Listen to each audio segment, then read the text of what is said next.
streaming. We give Twitch a little bit of leeway, so it says we've been streaming for 15.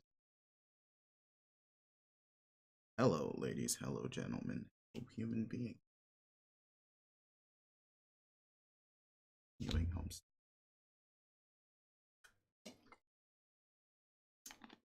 This is a later recording.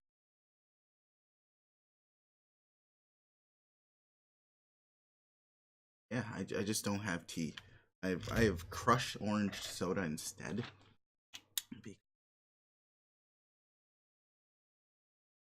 No real reason, actually. I just had a. I usually have like a soda and tea, but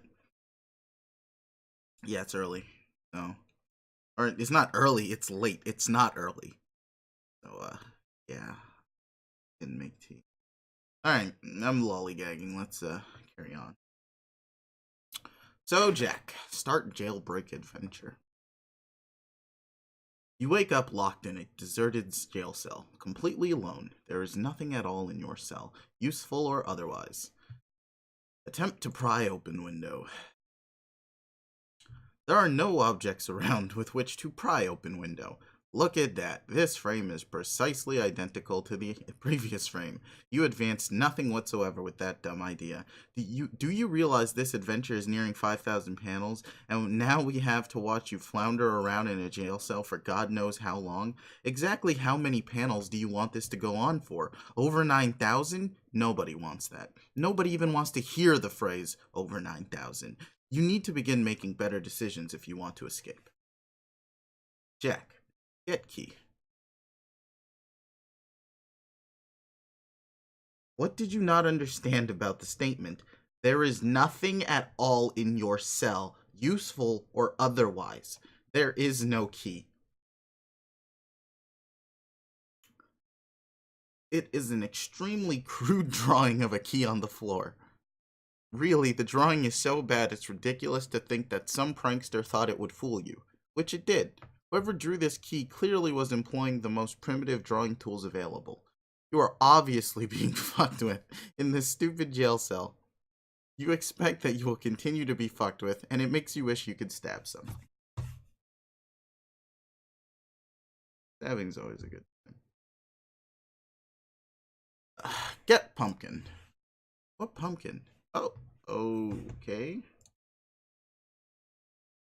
What fucking pumpkin? There is no pumpkin. Once again, there is nothing at all in your cell. Useful or... Oh, god damn it.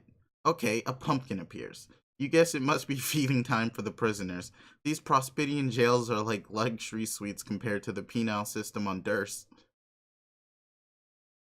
Should be the softest time you ever did. So Jack's done time before, huh? Consume pumpkin. What a horrible idea. You don't eat fresh produce. The thought is revolting to you. What do you think these sharp teeth are for? Or what's left of them at least? Yeah. You'll have to make a note to file a protest with your lawyer. Complain of cruel and unusual treatment. Their coddling criminal justice system will undoubtedly see to it you are given some proper meat to consume. Perhaps a prime cut of filet mignon, as if you are a guest of honor. What a bunch of powder puffs with all their namby-pamby morals and compassion. This kingdom makes you sick.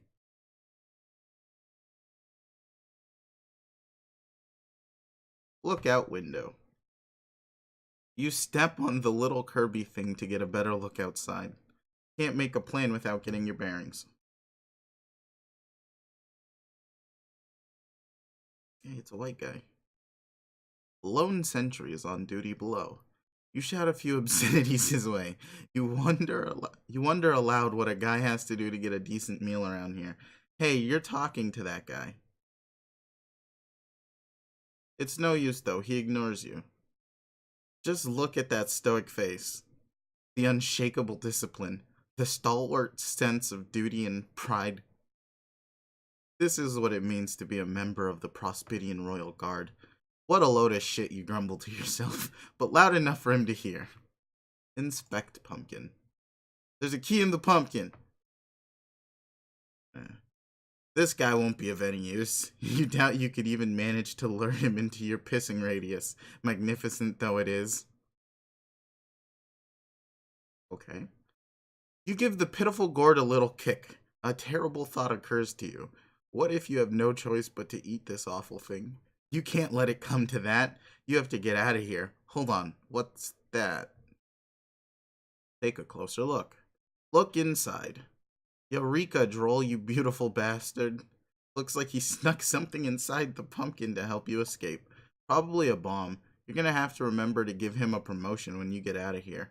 Or at least reduce his daily newspaper floggings. Need to think of a way to get the bomb out of here. Can't just smash it with your foot or it might explode and take your leg off. Too bad they confiscated your knives, or you could slice the thing open neatly. Maybe even carve a funny face into it. You bet you're the first guy who's ever thought of doing that. Search for carving apparatus. Hang on, you remember seeing some pointy things just outside the window. Luckily, both kingdoms are totally covered in pointy things. Can't swing a dead cat without impaling it on one. Oh my god. A good thing he said dead cat, right? Take pointy thing. Snap. Snap off a golden pointy thing. Should be sharp enough to do the trick. Carve pumpkin. It slices through the meat of the vegetable like a sharp spire through thick squash. Yeah, that's exactly shit. This is working so well. Who the hell needs a trusty knife when you are this resourceful? Screw knives. You take it back. You can't stay mad at knives. Open it. You can taste your liberation already. You can't wait to hear the ticking of the bomb. Wait, you can't wait to hear the sweet ticking of the bomb that is definitely in there. That will be the sound of freedom, you decide. You pull off the lid to reveal a whole bunch of knives. God damn it, Droll. You're welcome. So dumb. He's not the sharpest tool in the shed. Although, now that you think about it, he might be by default, since he just sent you all the sharpest tools in the shed. Oh well, you can probably get some use out of these.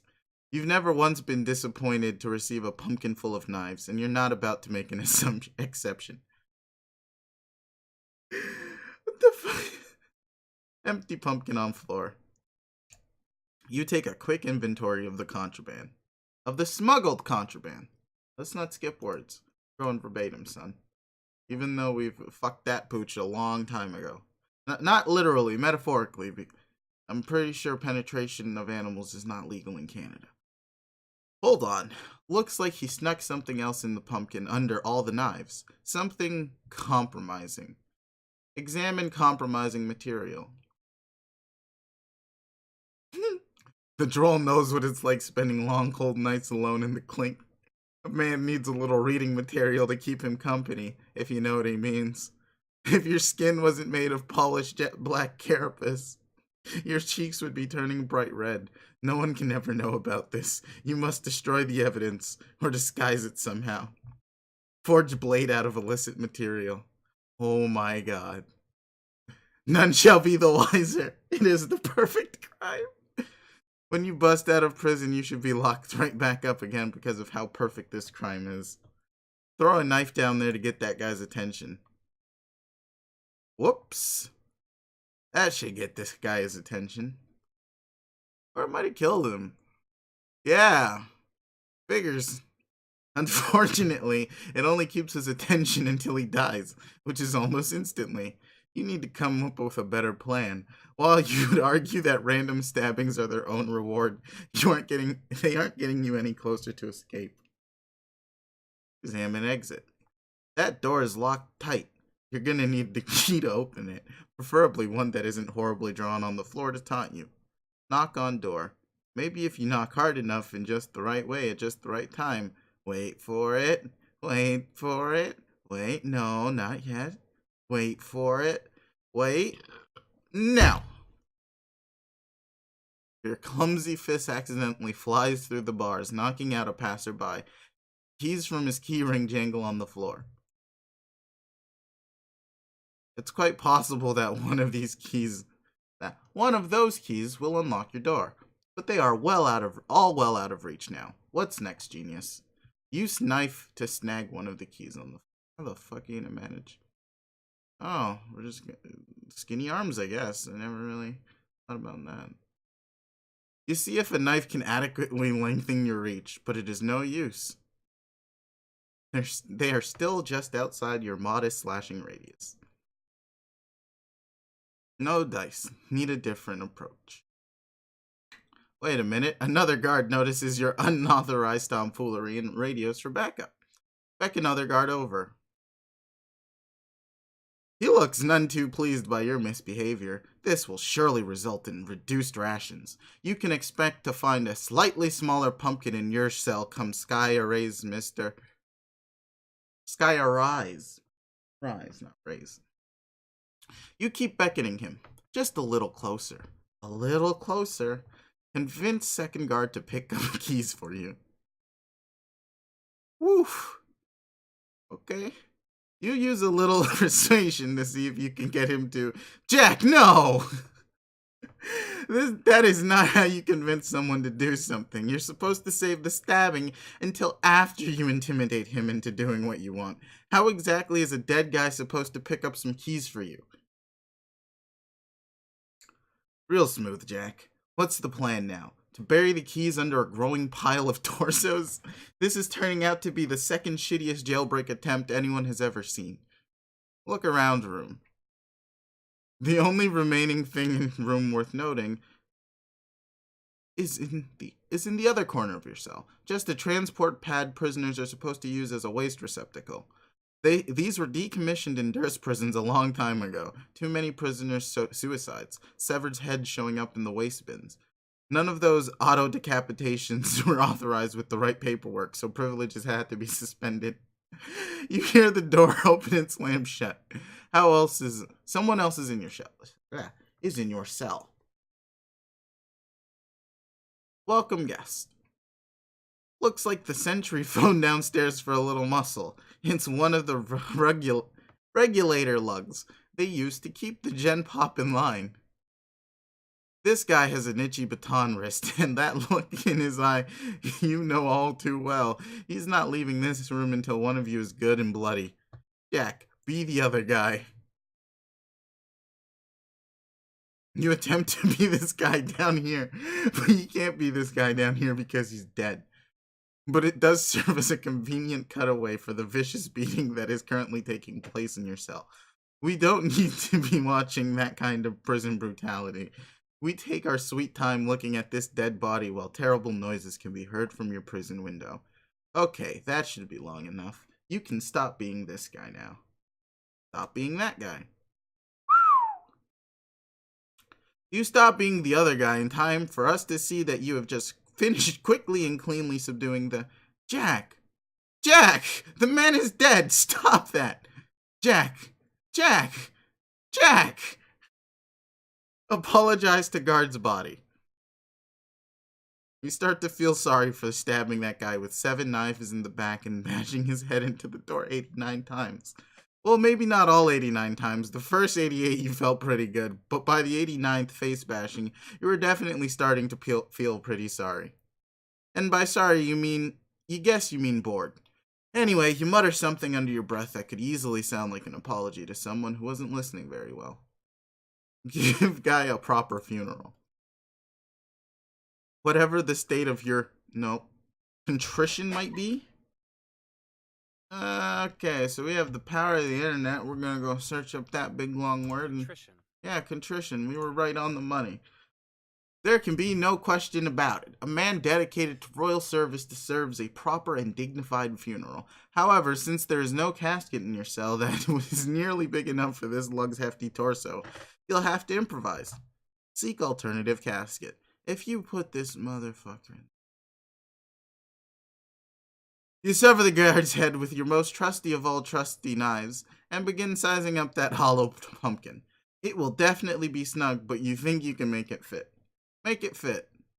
You don't care what anyone says. You say this pumpkin was made for this fucker's melon. Fits like a damn glove. Close it up. Perfect. Textbook burial for a man of honor and distinction. The sacrifices made by our public servants don't get anywhere near the respect they deserve, you think? Bring casket over to receptacle. His funeral will not be complete without a proper send-off. But a stinking garbage dump is no place for the head of a brave soldier to rest. You must first make some modifications to the device. Doing hard time behind bars will motivate a man to learn a trick or two when it comes to systems like this. Pry open panel with knife. You open it up and switch a few wires around. There, now instead of a nasty old pile of rotting pumpkin matter, the destination should be the throne room of the Prospidian Palace. Surely the queen will want to be alerted to the noble sacrifice of this brave warrior so that arrangements can be made to honor the hero. Send him off. Godspeed, soldier. Look inside. Oh my god, what a cunt. You hear the door open again, followed by the sound of Shirley footsteps. Could it be that another glutton for a good face bashing has decided to visit your cell? Yeah, another glutton for a good face bash. Ah, you see, it appears there are quite a few sad gluttons this time. Settle down, gentlemen. There are more than enough face bashings to go around.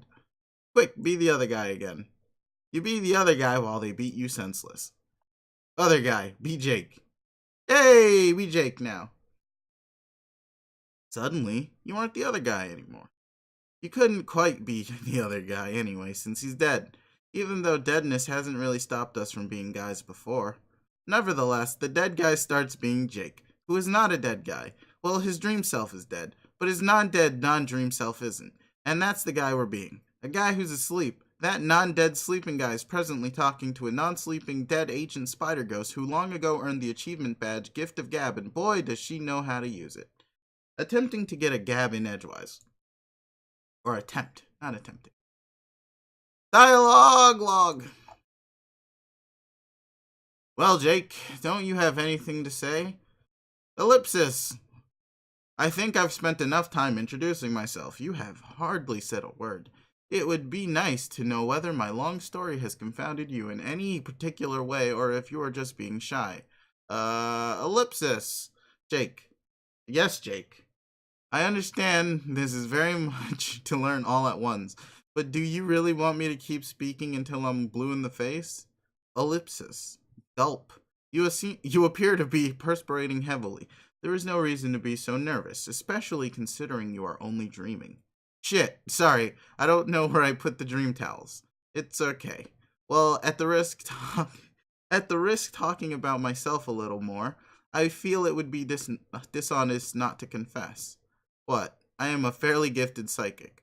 Whoa, really? Yes. Like you can see the future? Are they ghost powers or troll powers? Wait, shucks, that's a dumb sounding question. No, that was a fine question. They're troll powers. Sometimes those of my blood type will have them naturally. And no, they are not prognostic. Fuck that. We're just gonna magically have to pronouncing some shit. Pronouns. Yeah, pronunciation. Just I've looked this up before, it seems, but I didn't recall. One more time for us. Prognostication or something. Say the word. Say the word, please. Prognostications. Okay, thank you. Don't need you anymore, but also it's hard to switch tabs. Alright, prognosticative abilities. They let me access another's mind in a way that can be terribly invasive if abused. Invasive?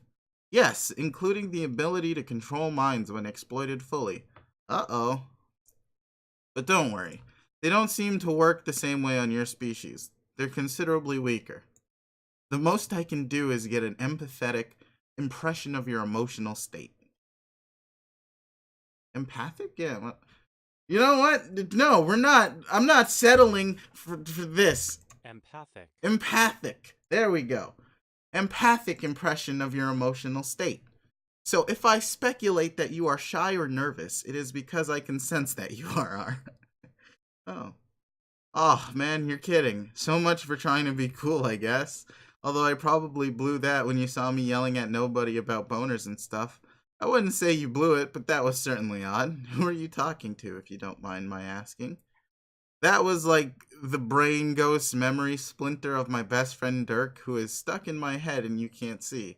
And he was kinda hassling me and trying to get me to talk to him about his real self, about how his real self has a thing for me, but I kind of think it would be weird to talk to his brain imposter about that, at least for now. And then you showed up and you caught me at an awkward moment where he was threatening to make some bodily functions happen in front of you as a joke, which would have been embarrassing as hell blasted heck.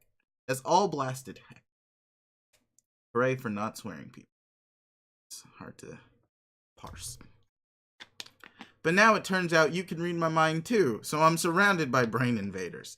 You seem cool, Arena. RNA, but, when am I gonna wake up? I'm not a brain invader, though. I said I can only sense your emotions. I think it's polite to let people know before long. Otherwise, I begin to feel a bit underhanded. Okay, I guess that's not too bad. I think I can keep my feelings buttoned up.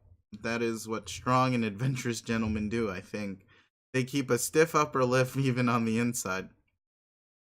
That way, they are never embarrassed and feel slightly more brave about stuff.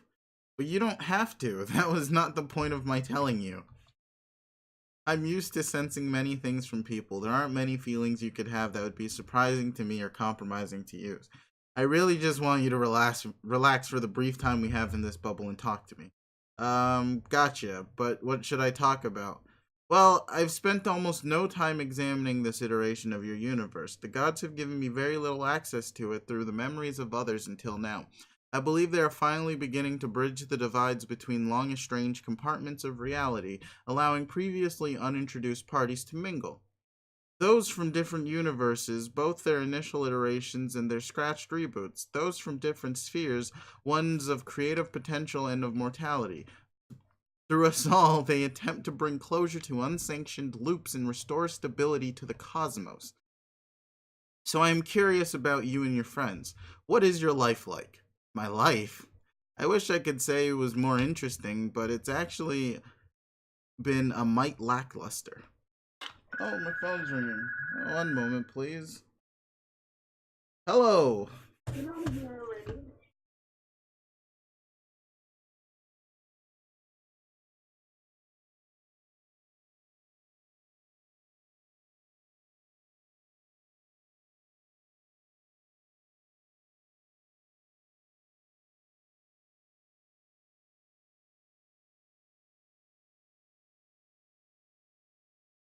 Alrighty then.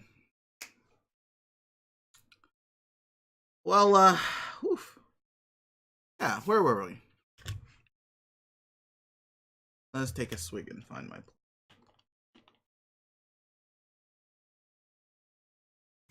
Okay, yeah. Through us all, they attempt to bring closure to unsanctioned loops and restore stability to the cosmos. So I am curious about you and your friends. What is your life like? My life. My life? I wish I could say it was more interesting, but it's actually been a mite lackluster.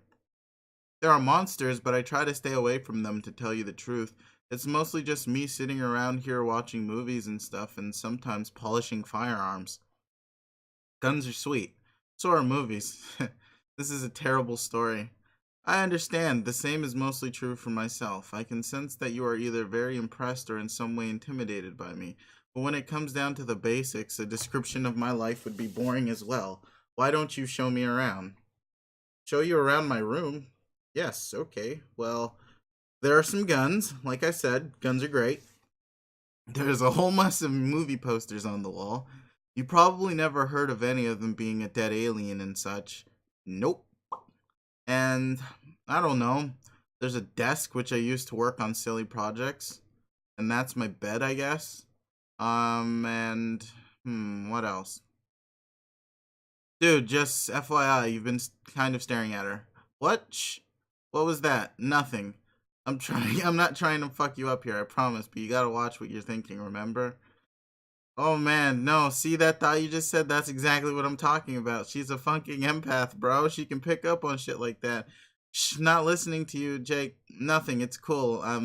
You've gotta be kidding. Did you seriously just think something that dirty?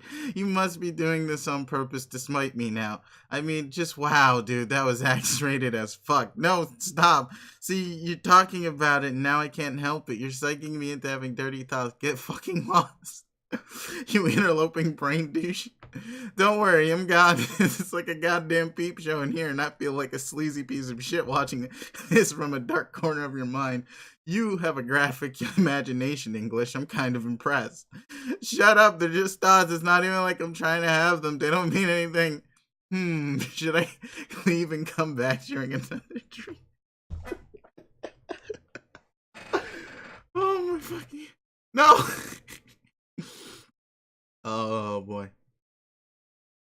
Okay, what's this? An illustrated story of some sort? Oh, hey, whoa. Let's not worry about that. It's nothing really. Here, give me that. Why are you getting flustered about this literature? Is it pornographic? Ooh, excuse me. It does not strike me as indecent at a glance. Yeah, I am tongue tied. Though maybe our cultures have different standards. What? No, it's not that at all. It's just, I don't know. It's just a nerdy comic I read. It's no big deal. There's got to be other stuff to talk about. Let's see. Jake, huh? You know, it's not the first time I've said that someone felt a flush attraction to me. A flushed, what's it? Oh, my flipping gosh. Oh boy. This is, you really don't have to be embarrassed. It's perfectly okay. Ugh, oh god, you sense my stupid sexy thoughts. I knew it. Damn. God damn you, bogus brain straighter. Someone needs to just kill me or at least make me wake up. This is so humiliating. I don't even. Can you please just slap me really hard, if not in retribution for my ungentlemanly train of thought, then at least just to get me to wake up and save me from my own ceaseless buffoonery? Actually, I do believe it would be within the scope of my abilities to get you to wake up, but do you really want me to do that? Maybe? If it's true that you think I'm attractive, then why wouldn't you want to spend a little more time here with me? What's the harm? Are you really in such a hurry to leave and feel sorry for yourself for no inexplicable reason? Well, no. I already told you, Jake. I'm used to sensing many different types of feelings. It's given me a different perspective on emotions than most have. For most, the feeling of others are often a mystery, though they're prone to speculation and paranoia about the motivations of people they meet. The emotions of others can seem like such well guarded mysteries. People begin to believe that's how their own emotions should be treated as well. So when someone can read their thoughts easily, it feels like a violation. But to one accustomed to reading those thoughts, there isn't the same perception of violation or secrecy. It's more like examining other self evident facts about a person, like taking note of their appearance. It's still hard for non psychics to understand this, though. Even if you explain it to them, it can lead to some awkward relationships, unfortunately. I imagine it would, so you've sensed it when other fellows have had the hots for you. Fellows, yes, and ladies. It happened. It's happened. Yowza, you must have been popular, I guess.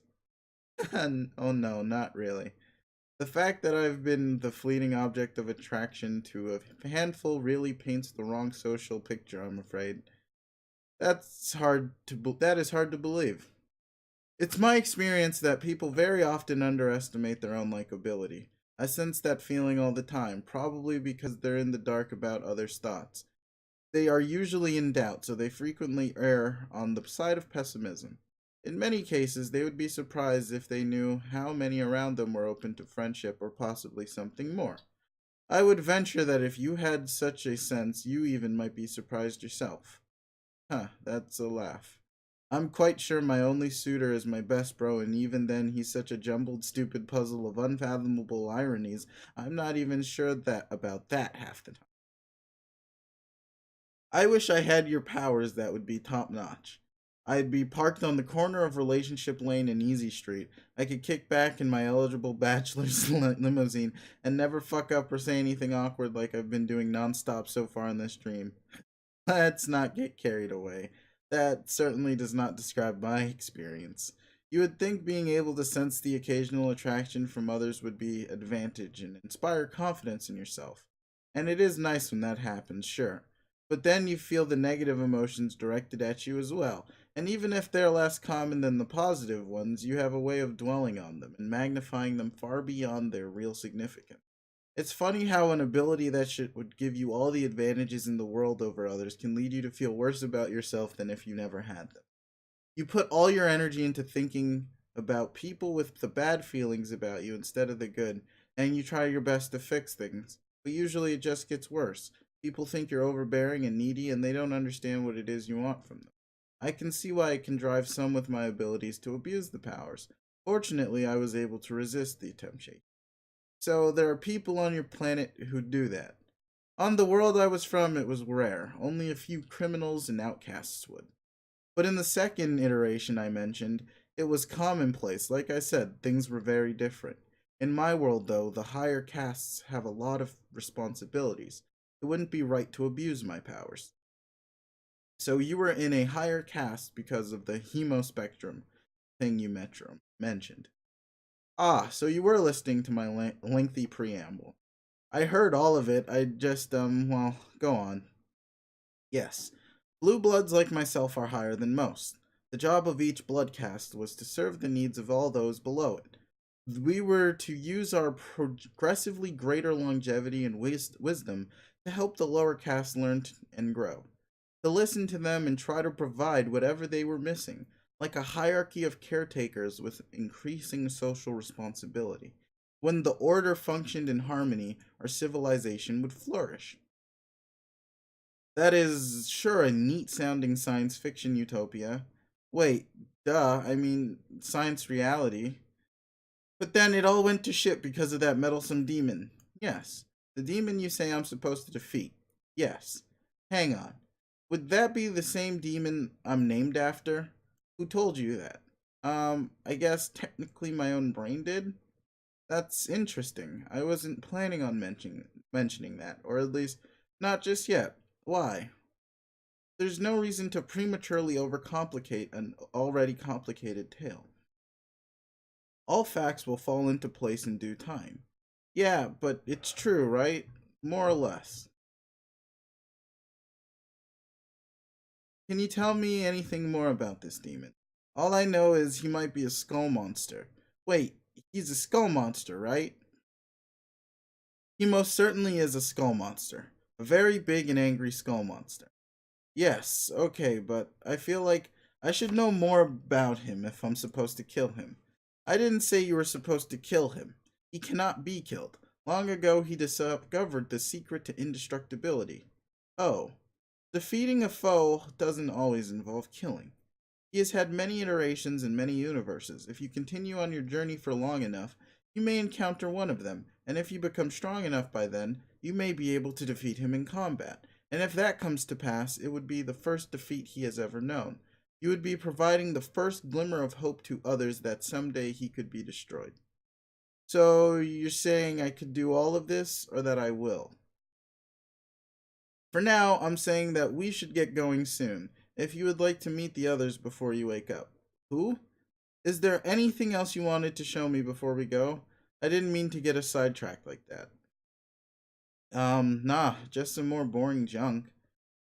There, there are these fanciful branches, but I don't know where they came from. I suspect dream sorcery. They are from someone else's memory. Are they from a wizard's memory? Haha, no. Oh, well, I guess I could show you around outside. There's a jungle out there full of tremendous beasts. Not anymore. Oh. Oh, we switched. Son of a bitch, more fancy branches. This way. What is this realm of limitless wonder? Realm of limitless wonder? God damn it, Jake. Shh. It was my planet. It's great. Everything is so amazing. Who would have thunk you could have You could have such crackerjack adventures in your dreams that are basically real instead of imaginary. Yep. Or for that matter, that you could meet such nice people along the way. Your thoughts are wandering again, man. Shh. Whoa, yeah, that gross and mushy thought right there. Are you even paying attention? No, shh. We've already been through this, you hopeless rube. You might as well be saying it out loud to her, why don't you? Maybe I will, wise guy. I mean, she is pretty hot. Yes, I know. Now, shh. Jake, it wouldn't work between us. Huh? I'm dead. Yes, right. Perhaps if you died too, although maybe not after too long. I don't know how I would feel about that if you were a lot older than me. Man, what the fuck? Although technically I'm already so much older than you. It would just be kind of strange if you were physically my senior by any significant margin, you know? This is a weird fucking train of thought. Can you tell her that? No. I'm going to make you have a seizure and get you to mime the message to her with your spastic gyrations. Pelvic thrust will be my exclamation points. Screw you. You heard her. I totally have a shot. Go on. But I wouldn't want that to happen. What to happen? For you to die soon. I want you to succeed at your quest, to live a long and happy life. Man, I'm gonna come out and say this. This broad is a total snore. Yeah, right, bro. Did you hear that? At least if I kick the bucket early, there will be. Okay. I'm sorry, I gotta take a second. Yeah, right, bro. Did you hear that? At least if I kick the bucket early, there will be, shall I say, a silver lining. Wink, wink, nudge, nudge. It will take the form of some spooky smooches from a smoking, ghostly troll, babe. So shut your jealous trap. Wait. Oh dear. How loud was I talking just now? You were pretty much yelling. Ugh. Oh my god. I apologize for that. If I were real, I would be giving you a standing ovation right now. 5 out of 5 hats. God, just okay. Pretend to forget that, maybe. Not a chance. Not you. Her. Her who? Me? Sai, why don't you just tell me where we're going?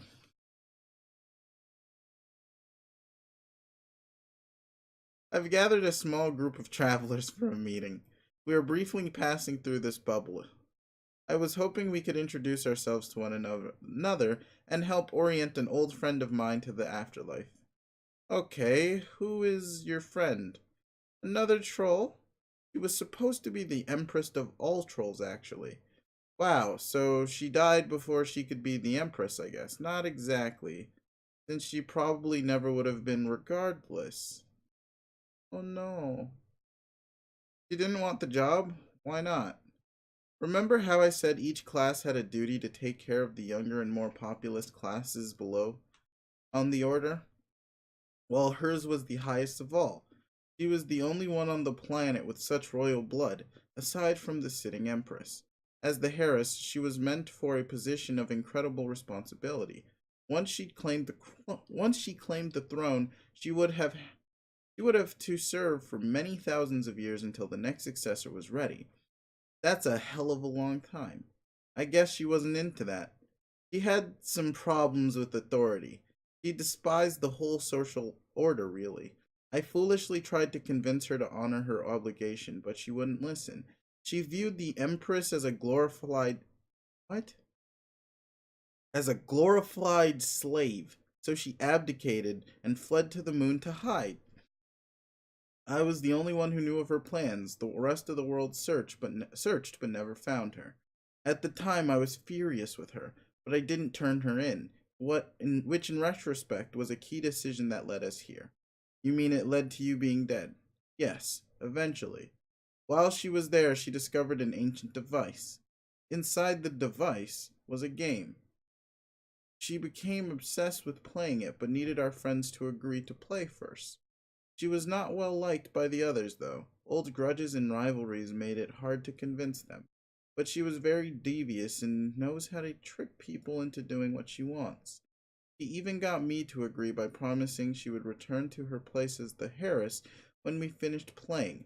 Needless to say, we had no idea what we were getting ourselves into. She sounds like a handful.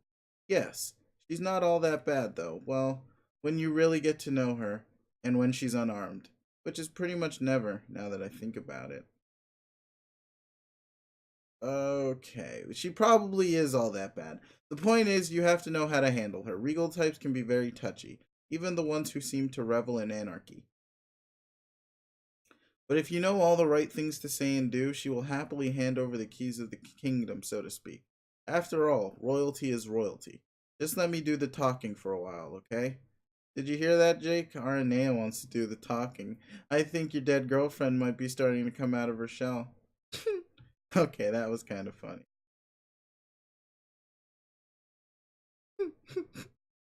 Archagent, report. The Archagent cannot submit the paperwork for his daily report because the Archagent is in jail. He was a bit sloppy and got himself pinched by the white shells. That leaves all his duties to the penultimate, otherwise known as the Draconian Dignitary. We should bear in mind that penultimate isn't an officially recognized title though. It's just a word he thinks sounds kinda cool. Report. The report is that you've got all these reports to fill out, which the Archagent has been letting pile up, and which you have absolutely no intention of completing. Paperwork's even less your bag than it is his. As was mentioned, the boss is still stuck in the big house. You've got the droll working on busting him out. But you've said no particular hurry on that. You like to keep a casual administrative style. The boss is always in a hurry, all wound up like a knife-wielding top. Personally, you don't see the harm in playing it cool. Mounting paperwork aside, there's still the matter of this little insurrection to deal with. The boy's still out there, hiking heads, agitating subjects, getting everyone hot and bothered. The press is going berserk with it. Can't have You can only have so many reporters killed on a given news cycle. On any given news cycle. Can't forget about the girl either. She's still out there. Going rogue. Wait, you mean AWOL. That stinking pun gets you every time. Puns are even less dignified than paperwork. Locate Prince. You can't. By now the kid is up to his goddamn neck in convoluted gothic architecture. He's burrowed deep fucking flying buttresses and purple pointy things. He's even stopped by the boss's cubicle of vigilance and sliced up his fenestrated walls to make searching for him harder. Cunning bastard. There used to be a fourth one, but you don't know what happened to it. There was a rumor circulating that some old woman made off with it long time. Yeah.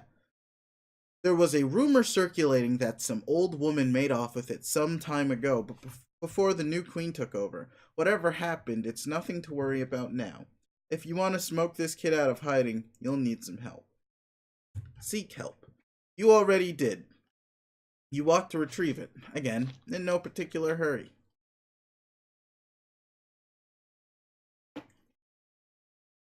Ooh. Earlier, you quite calmly and diplomatically explained everything to the old lady, letting her know you could use a little extra firepower to get the situation under control. You were pretty smooth about it, offering to light her cigarette during a calculated pause, and she doesn't even smoke. You're just that good. While you were making your smooth pitch, you did a masterful job of giving her the impression that you didn't care much one way or the other. But to be fair, you really don't care much one way or the other. Receive extra firepower. Oh my. In response, the Dame gave you clearance to employ the service of Drone-Gorg, the flagship battle mech of the Imperial fleet she keeps stationed on some other damn planet. You're not sure where it is or what it's called. Hell if that's any of your business. Mount Drone-Gorg and ride into battle. No, you'd feel completely ridiculous piloting that thing. It's a bad look for you. No style at all. Drollgorg.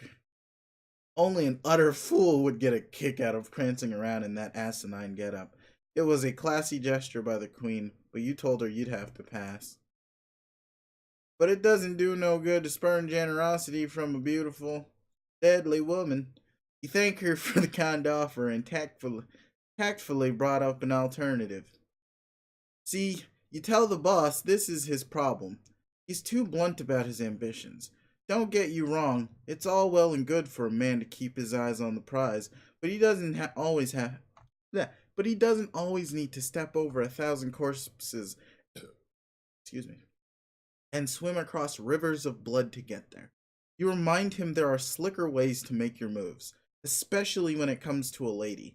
Now that you think about it, Slick would be a good ironic name for him.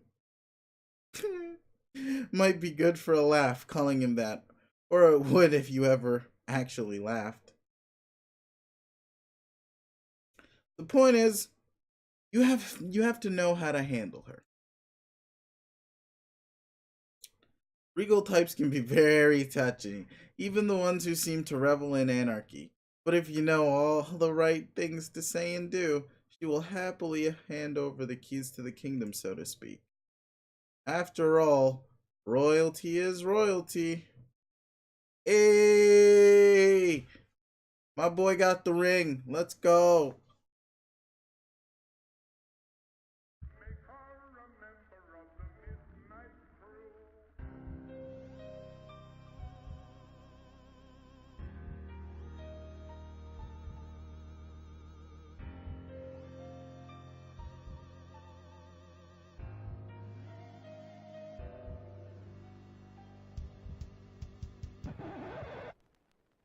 Got him! Oh, shit. You're not feeling it. That number was way too big for its britches. You could just tell it was gonna blast off, and next thing you know, everyone's on their feet cutting a rug, making complete fools of themselves. This ain't no sock hop. Why does everything have to be so flashy and frenetic? What's the big hurry anyway? Sure, you're going to put this ring on, but when you're good and goddamn ready, maybe do a little reading first, have another smoke, finish your coffee, listen to some real music. Everyone needs to calm the fuck down. Ascend more casually. A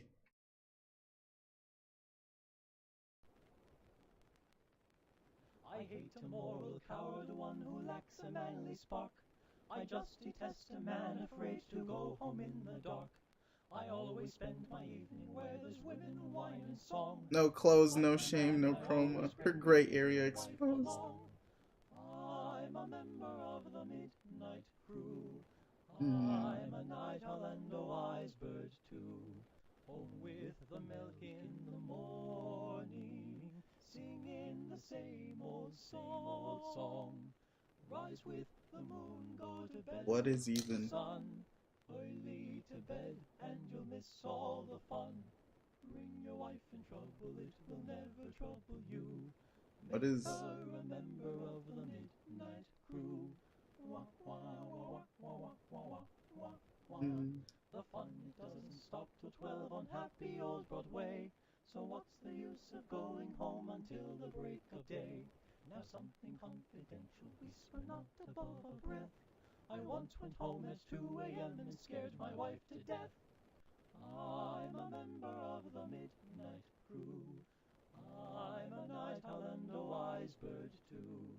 Home with the milk in the morning, singing the same old The song. fuck is going on? Rise with the moon, I go mean, to bed shit's with going the down, sun. but this song is so unfitting, and You'll miss all the this fun. is like a recap and a half, and Trouble, it will never trouble you. Make her a member of the midnight crew. Wah, wah, wah, wah, wah, wah, wah, wah, wah. I never shall forget the night I made 6 rappers run. Although I didn't have a knife, a blackjack, or a gun, I proved myself a hero of a very high degree. I ran for home and 6 of them were running after me. I'm a member of the midnight crew. I'm a night owl and a wise bird too. Home with same old song. Rise with the moon, go to bed with the sun. Early to bed and you'll miss all the fun. Bring your wife in trouble, it will never trouble you. Make her I'm a gonna get a member copyright of the strike. midnight crew. Make her a Oh member well. of the midnight crew.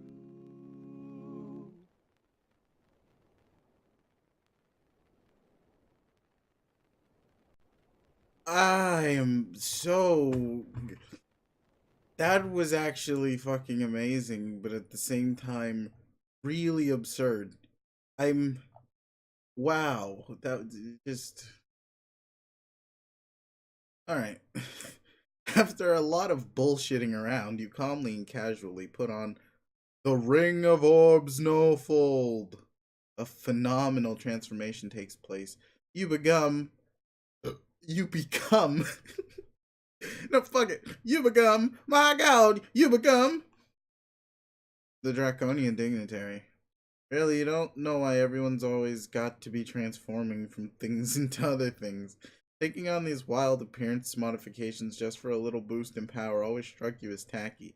Where's the class? It just takes no creativity or guile for these villain types to grab a little power through such outlandish transformations.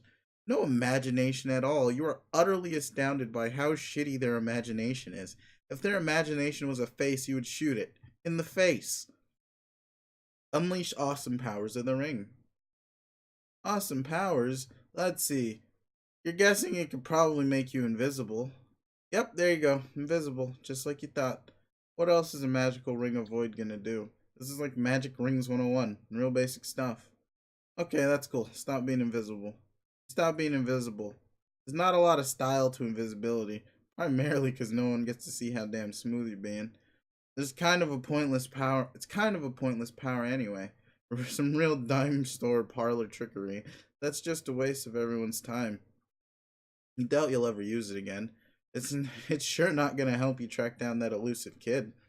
But sooner or later, he's gonna find it's much harder to outrun the. Ah! But sooner or later, he's going to find out it's much harder to outrun the ring's true power. Use red miles. Oh fuck. Kid can't escape the miles. No one can escape the miles. Keep looking for Dad. Hey, we back to Jane. You've been following the trail of clues on your quest to sleuth the whereabouts of your errant father. He seems to have left a variety of items behind, in hopes that you might notice and follow him. You have picked up each item along the way until you reach this car. It is squeaky clean from today's earlier automotive ablutions. But obviously, there's no way you can pick it up. It was probably the last thing he had to leave behind, which means your trail is about to go cold. Hang on, little Sebastian's gesturing further ahead. There seems to be another clue on the path. It's a motherfucking wallet! It's your dad's wallet. This is surely end of the line. Ahead is another crypt. You wonder if he went in there. There's one of those obelisks. There's another one of those obelisks nearby, shining a light down a pit, serving some dang purpose. Probably has some ridiculous bearing on a puzzle like 5 miles away, like activating an elevator or a conveyor belt or something that just leads to yet another stupid old skull. Actually, looks like there's one more thing left in the wallet. It's a note. Examine note. Daughter, if you're reading this, it means you are now strong enough to lift the piano over your head and shatter it to pieces. While the instrument was expensive, it's a small price to pay for this important step on your journey to becoming a powerful, independent young woman. I am so, so, so proud of you. What the? You think your dad maybe left the wrong note in the wallet? He probably meant to leave one pertaining to how you're mature enough to inherit his wallet and what a big responsibility a wallet is for a strong young woman or something like that. Dad, Dad leaves tons of notes like this around for such occasion, so it's probably easy for him to get them mixed up sometimes. He's a highly professional and competent father, but the guy is still valuable after all. Fallible. Yeah. Get car. Now armed with your father's roomy, sleek leather wallet, you retrieve the family sedan with ease. It looks like a cool pair of shades wants to talk to you about your sweet new ride. Jade. Jane. Ah, not Jade. Jane. Answer. Shred it. What? You have the car. Um, Now shred it. Turn it into grist. Oh, no, I'm not going to destroy my dad's car. We need grist, though. I can't get any building done without more. Not to mention the fact that you're not going to be able to make any cool shit. There has to be a better way to gather up grist, though. Well, I don't think there are supposed to be monsters here. I haven't seen any monsters yet. Have you? No. And I can't say I'm too disappointed. You should be though. Presumably they would drop grist and stuff when you kill them, like treasure, and food products that restore your health, or at least make you less hungry. Haven't you ever played a video game, Jane? Of course I have. That's cool. I haven't, since I'm a pair of sunglasses and communing with such simplistic software would be trivial and hollow experience for me. But I know loads of stuff about games, like the fact that you gotta kill monsters if you want to make progress. If not, to stash up the bitch and loot, at least for the levels. Levels? How are you gonna get better at fighting without killing monsters, Jane? I think I've done a fair job of scaling my Ek ladder without resorting to the slaughter of innocent fictional monsters, thank you very much. Please, you've barely done any climbing at all. I'm talking about hopping more rungs than what playing a little prank on your dad or throwing your hat on the ground super hard is gonna get you. You need battle experience to make real headway, like Jake. I'm getting a little tired of various iterations of Dirk Strider telling me how I need to be more like Jake. I know you think Jake is neat. I know all the Dirks just adore Jake. I get it. Whoa, chill out. This ain't about whatever stuff you're apparently fixing to twist your shit in a pretzel over. You just need to get stronger, is all. Don't you think that's what your dad would want?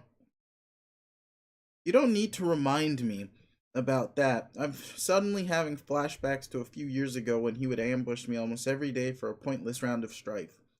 Boy, does getting swatted with brooms and having cake shoved in your face get old fast.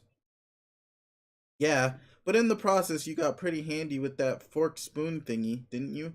Yes, well, I'm just saying, if you don't run into any monsters on this planet, I'm gonna have to set the bunny to sparring mode to help you along.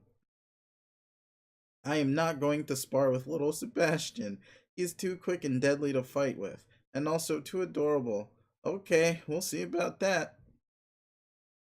But in the meantime, we need to figure out a way to start harvesting grist. Let's forget about the car.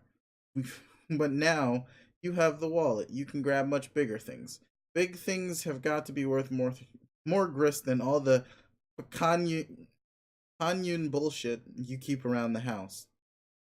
Kayun? Kayun? I don't care for searching that. If it ever appears again, I will. Promise. There are some choice relics in this place. Some of it has to be worth a fortune gristways. You could be right. I'll give it a try. Capture log obelisk. You stick the obelisk in the wallet. Fits like a dream. The ray of light is no longer reflected into the hole. Sorry, puzzles. Feed it to the grist widget. Oh, shit. You put the card in the widget, and holy smokes, that thing was worth a fortune in all kinds of weird looking grist denominations. Seb springs into action and scoops it all up for you in a jiffy with his busy little legs. The built-in grist gutter on the widget immediately kicks into action, collecting all the grist overflow exceeding your current low limit. You guess that's pretty convenient. You honestly thought these features were a lot of meaningless nonsense before. Like an example of BC Corp's strange sense of humor. Made into a product sold for top dollar. The fact that this turned out to be a useful gizmo well in advance is either reassuring or unsettling. You aren't sure which. Proceed to crypt. And the door is locked now. Looks like the obelisk was important after all. It was lighting up one of the globe switch doohickeys at the bottom of the hole, which was apparently keeping the door open. Just great. Nice work there, Gumshoe. Answer again. Well, let me have it. A hard time for botching the pooch? I think I just locked the door with that muttonhead stunt. I wasn't gonna say nothing. Hell, I was asleep at the wheel too while you were busy fucking up, and I have a high Q of. Hold on, robo-calculating. Oh, brother. About 500 billion. That is really, really robo-smart. Don't get human fresh with me, Crocker. I'm about to bring all 500 billion points of my stringent cyborg IQ to bear on your dumb problem. Check it out. I took note of the capture code of that thing and recorded a digital flash snap of its appearance through my photographic silicone memory canals, which is to say I looked at 8 alphanumeric digits a couple minutes ago and remembered them. So give the bunny the wallet. I'll have him run back to the house, make you a new obelisk with the same grist you just collected from it. He can stash it in the wallet, run back to you, then you can open the door. You shouldn't be waiting around too long, because he's real spry. Which is exactly why you should wait here. You'll just slow him down. Alright, I think I can do that. What should I do in the meantime? Let me think about that. Robo calculating. Oh, stop it. Okay. None of our friends will answer me. Which could. What could they be up to? You must at least know what Dirk is doing. He's slicing up some drones. Some what? Big red robots. He'll be busy for a while. Roxy, I'm not sure about, but there's a pretty high probability, as governed by the immutable law of mathematics, that she is preoccupied similarly. She's fighting robots too, you mean? I don't know, maybe? Dealing with them in some other way, perhaps. If so, it wouldn't be a coincidence. Why? I think the Condas is attempting to force the issue now. What issue? It's likely that it's a coordinated assault, sending drones to both here and Roxy's place. She's probably trying to get everyone else to stop dicking around and join the game already. Are you sure she's not just trying to kill them? It wouldn't be her first assassination attempt. Yeah, but come on, Dirk's been a sitting duck here for years. Roxy too. She could have wiped them out at any time with a swarm much bigger than this one, or just nuked them. Her assassination attempt on you was pretty weak too, but it nearly worked. I would be dead right now if not for the whims of GCat. Right, like I trust the motives of that fucking thing. So you're saying she's only pretending to hunt us? I believe she probably would genuinely like to kill us. She is a psycho after all. But it's obvious to me she needs us to begin playing this game for whatever fucked up purpose she has. She might even need us to win it too, for all I know. Her antagonism is all part of the dance. Then you're saying Dirk and Roxy aren't really in danger from the robots? Oh, I wouldn't say that. They're still pretty deadly and they shoot missiles and stuff. Ugh. I just want to talk to my friends and see if they're okay. What about Jake? No idea what's going on with him right now. I'm sure when the time is right, the witch will keep pushing him along to join the game as well. Then I guess I'll just sit here and worry about everyone quietly until Sep gets back. What about your troll friend? What? The alien whose name you don't know. You could talk to her. Oh yeah, I forgot about her. But I suppose that's because she's always the one to contact me. I never get a response when I message her. Well, you could give her a try. Maybe things are different now. I could hack into her system to get her attention if you think that would help. You can do that? Nah, I'm just messing with you. Later. Pester you. Hello, are you there? Yes, so am I. You answered. You never answer, don't I? Well, no. I mean, I don't mean to be accusatory. I'm just surprised. Right then, what can I do for you? Well, nothing in particular. Just thought it would be nice to catch up. I was beginning to think I was the only one of my friends left alive. Maybe this gloomy place full of salamander bones and dusty old relics is starting to get to me. Not to mention the most unwelcome presence of en- okay, entrepreneurial clowns and their enormous codpieces. Could be.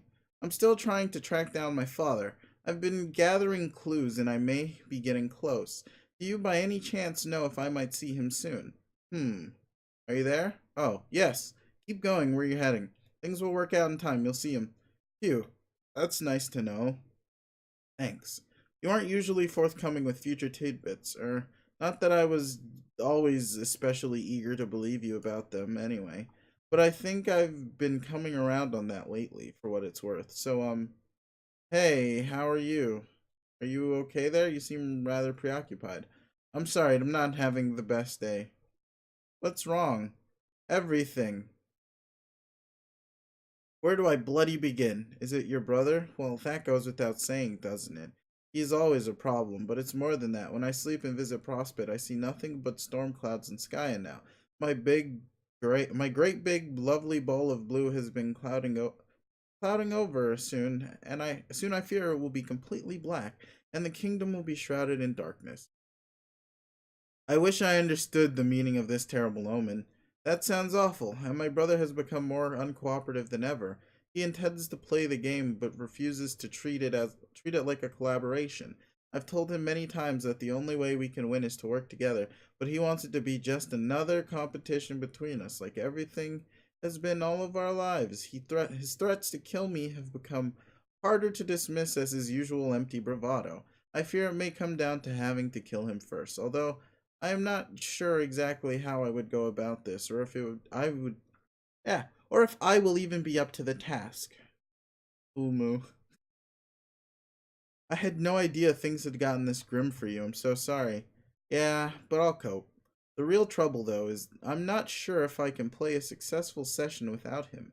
A two-player session was already risky enough, satisfying bare minimum playing conditions, and I had it on good authority that the two of us would be able to succeed, particularly giving our well, without intending to boast various advantages.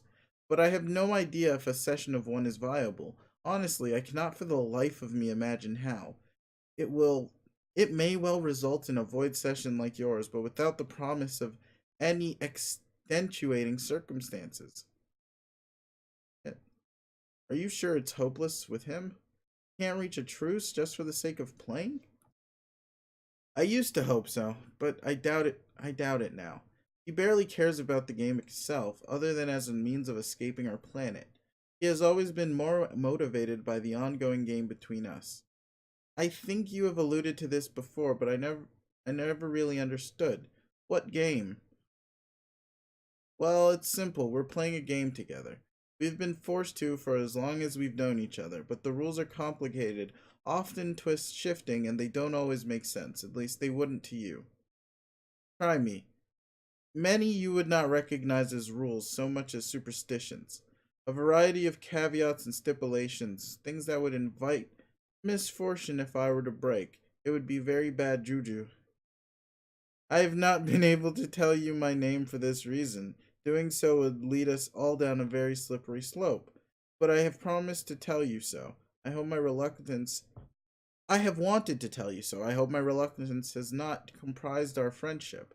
Of course not. I wrote off your reticence as one of your many eccentricities long ago. I still want to understand this game with you and your brother, though. Could you describe some of the other rules? Yes, we have both renounced hemotyping until the resolution. It is in the same vein, pardon the pun, as a quirk. It's an old tradition where one types in his or own blood color.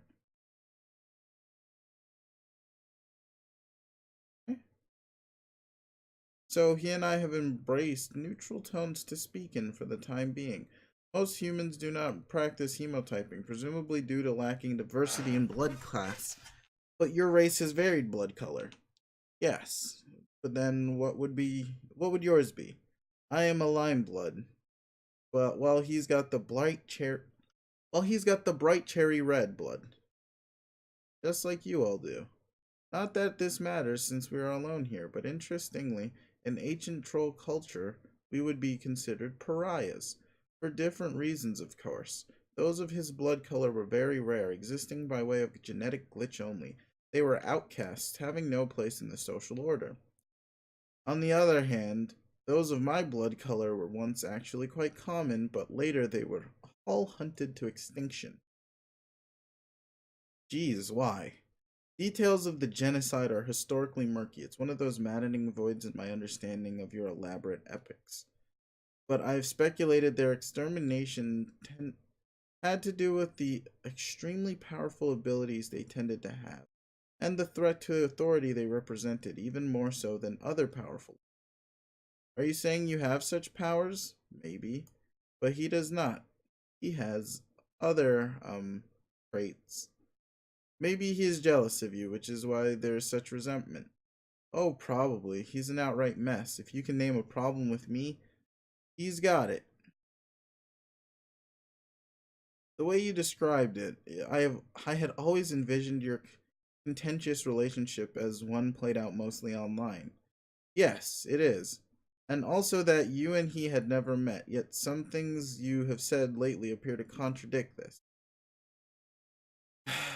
Jane, I'm sorry, but this is something I just cannot get into. For one thing, we would be creeping way too close to breaking the rules, then we would all be buggered. Even if I were at liberty to say, it would take so much time to explain everything, and I really must be getting to sleep again soon. I'm terribly worried about the people of Prospect during such dark times. I understand. Suffice to say, all games that are played have boundaries, a stage to which all pieces and moves are confined. Like a chessboard, there is no reality to the game beyond the edges of the binary grid. That makes sense, but I'm not sure how that applies. I know, it was more infernal gammoning on my part as I dance about these rules. It's all it's all one can do, and everything he or she ever does is just another move in a game. I'm sorry, Jane. I would have loved to be more forthright with you since the day we first spoke. You are a dear friend to me, you and your chums. You are all the only friends I've ever had. Aw. I was planning on giving you a gift. You were, yes, but I was going to wait until completing my quest before sending it to you. But now that things are looking rather bleak here, I may have to consider accelerating the delivery. What is it? Or is it a surprise? It is a surprise, but I will tell you this much. It is my juju. It is very dear to me. Your juju? A talisman of sorts, with many curious properties and rules for implementation. As you may have gathered about me, I've learned the hard way that it always pays to follow the rules. How did you get it? It was an heirloom, you could say passed on from ancestors. I've always had it. Jujus are said to have origins which are impossible to understand or trace. Some say they emerge spontaneously from the void. They cannot be truly duplicated. If there ever appears to be more than one of the same, it is only a mirage of causality, nor can they ever be destroyed. Not completely, at least. So when I send you mine, it will be no small matter. It will not be it will not simply be copied through alchemy. You will be the new owner, and mine here will cease to exist. Gosh. But unfortunately, it will have no value to you unless I send my brother's juju as well. And he will not relinquish control of his unless I beat him at our game. This is another one of our rules. It sounds like you two are up to your neck in this crazy game. Oh yes, we are up to quite a bit further than our neck in it. But it's alright, I love games. My brother, on the other hand, not such a big fan of games. Oh no, quite the contrary. His passion for games transcends my human understanding of love. Or transcends any human understanding of love. For you to understand it would to be to fully comp for you to understand it would be to fully comprehend the meaning of how to put it. Beauty, horror. God damn. Alright, Dear Dirk. Hello, Dirk. Guess what I want to play? That's right, a game. Not now, Dirk. I want to play a game. Hello, Dirk. Let's play a game. Dirk, I don't think you understand. I want to play a fucking game with you. I'd like you to draw me some pornography. Man, does he look. Does he. Does it look like he can draw anything for you right now? Who cares? I'm not talking to you. So, what exactly is the game this time? To gauge his ability to draw naked people while fighting robots? The game is to produce some vile smut that will bring me erotic enjoyment.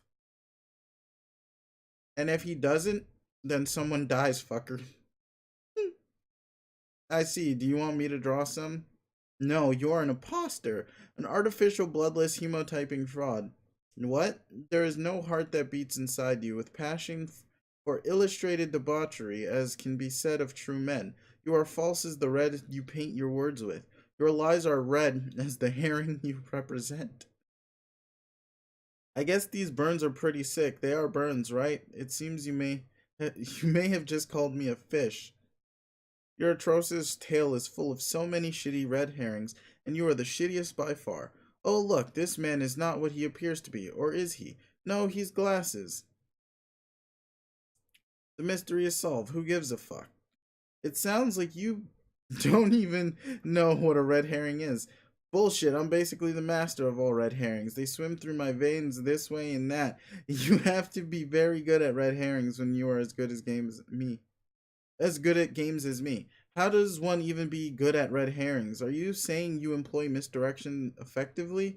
Because I have to say, dude, this has not been my observation.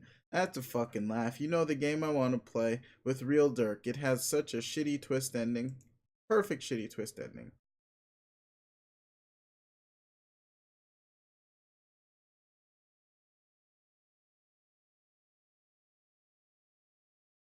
Oh wait, I remember this. Last time you messaged Dirk begging him to play one of your dumb porno games, you said you tried to get him to play in the future, but he was busy fighting drones, and you kept going on about the shitty twist ending to your game.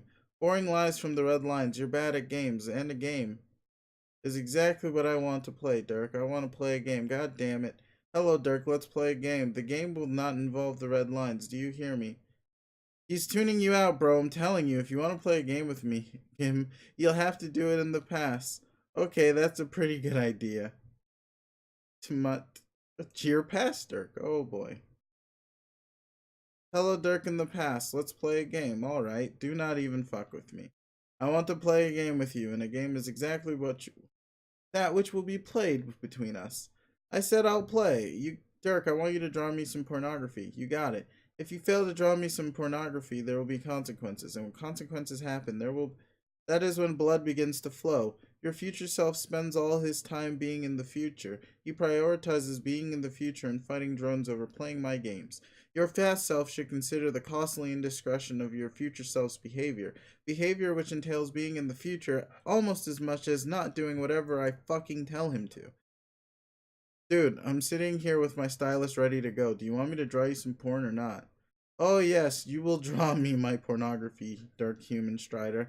I will have my pound of smut. I'm waiting, or I will murder my sister. What? Gotcha, what'll it be? She will be dead. I will rejoice with the liveliest little jig you ever saw. Her putrid harlequin slime will leak from her wounds and soak her ugly yellow robe. Her body will become a stupid corpse, her moon body, I mean, and it will mark the beginning, at least, of my ultimate victory in this game between us. Between me and her, not me and you. Dirk, let's play a game.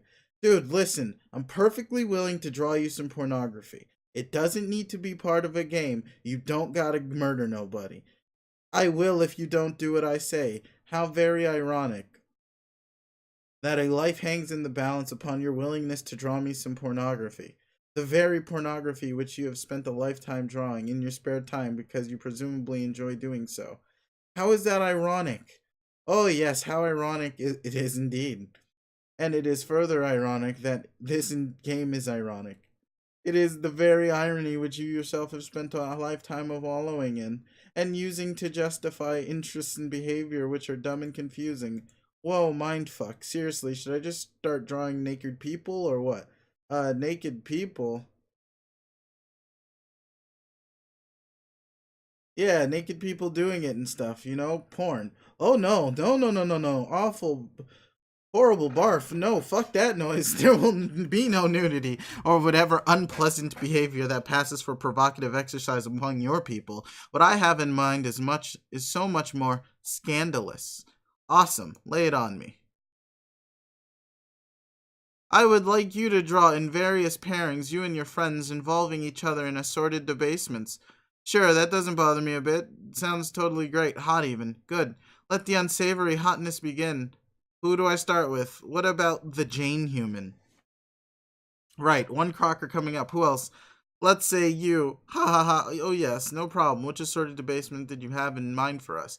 You will depict the Jane human on the receiving end of one of your human kisses. Oh shit. Okay, I mean, are you sure you want me to go there? Shut your mouth and fucking draw. Sure, just making sure, man. Seriously gonna have to sterilize my tablet after this. Um, okay, how's that? Oh shit, that's dirty. Oh man, that's too dirt. Can't even. I think I'm gonna get Twitch banned. Oh no, what is that? The fuck is your hand doing? Explain yourself. Don't know, copping a feel, I guess. Just adding a little some sizzle to the steak. What's the big? Remove that. Come on, dude, don't be like that. Remove the amorous human limb at once. Do it now or I'll kill her. I'll fucking do it. Fine, there. Oh my god, uncop. Oh yes, oh yes, that is dirty. You're a man who likes his tepid ass porn. I'll give you that. Make her say you are beautiful. Done. You are beautiful. Thanks. Yes, good. Now make the kiss happen with both of the human lips touching together and much closer to the screen to see the action better and tell her that she is darling to you. Okay? You are darling to me. Fucking swoon. Fuck yes. What now? Oh shit's going on in the past. There will be new actors in this vulgar exhibition. You will include the Jake and Roxy humans now, and it will be similarly disgusting. You got it. Which steamy adult activities would you like me to convey this time? Make the Roxy human stroke his hair. Oh god. She needs him as a romantic partner emotionally. You have a filthy mind, but okay here. Wrong. Hot damn. Good. I want to see longing in his eyes. Make there be longing. Do it. Long. Oh damn. Aha, yes, good. Have them execute the human maneuver you call the hug. Oh shit, kawaii ni desu. Oh damn, that's just so nasty. I'm sweating profusely, FYI. Just gonna have Square Wave track down a towel soon. Now have the Jake human say, oh god, I feel so utterly obscene even typing this. Haha, fuck, my cheeks are probably bright red right now. Typing what? Make him say, I love you. That is so fucked up. I can hardly stand it. That's so fucked up, bro. I agree. All kinds of things wrong with this scenario here. She wants to human marry him now. Make the bitch say she wants to human marry that fucker. Stand by. Let's human marry. He says yes. He says he fucking says yes. The instant you wretched pile of shit. Yes. Sobe. I'm Fuck, that shit is so tender. You know it, slow cooked fucking perfection. I would like them to copulate off screen. They'll bear a child in the unseemingly human manner, but you will depict none of the off-putting details of the ritual. Make them show them experiencing human wedded joy with their offspring now. Yeah, give me a minute. Okay. Oh, it's a baby. It's a baby. No, that isn't good. It's not as titillating as I desire. Have the human male eat the child. What? No, Jake, what are you doing to our baby? The baby is you. So are we done? You would love that, wouldn't you? No, I'm fine doing more if you want. How convenient it would be for you if we stopped playing my game and let my sister off the hook.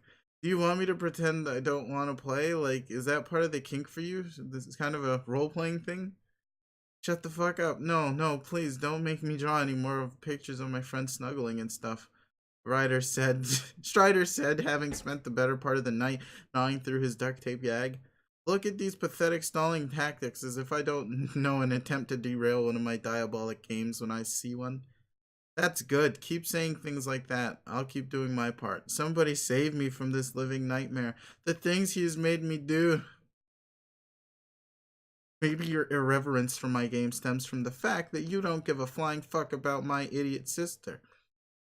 Ha! Like I could even blame you. What a cloying windbag shrew. She is worthless to everybody. I think you think so too. You know you're an alright guy for a monstrous fuck up leagues beneath me in every way that exists. Dirk, I want to play a game. Do you now? Though you may not care about my sister's life, there is something which may motivate you to keep playing. And that is curiosity. How so? Aha ha ha! You see that right there? You asked a question. Asking shit is what being curious means. I fucking win already, you trash. Damn, owned. But that's what you do when you have a shitty twist ending planned at the end of all your games. See, this game has a twist. It is twisted like a little candy swirl. That is a kiss on your face from an angel. Ooh, the more I get in you, the feels, yeah. Now that your rose is in bloom, I don't remember the words. Anyway.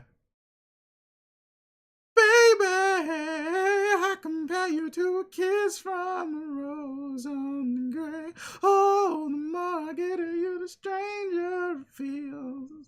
I don't know why, but I gotta go listen to that song later.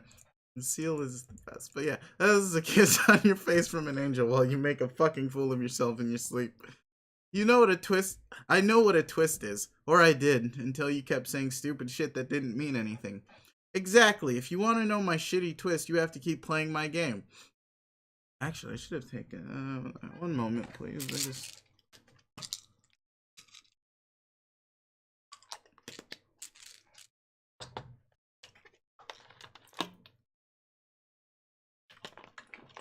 Fuck.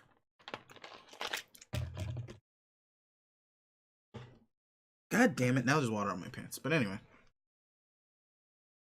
If you want to know my shitty twist, you have to keep playing my game. Well, not only was I pretty psyched to keep playing regardless, I'd rather just do anything that... I'd rather just do anything than listen to you ramble on and on about your horseshit twists. Very good. The lecherous amusements. They will now involve the both Jane and Roxy human.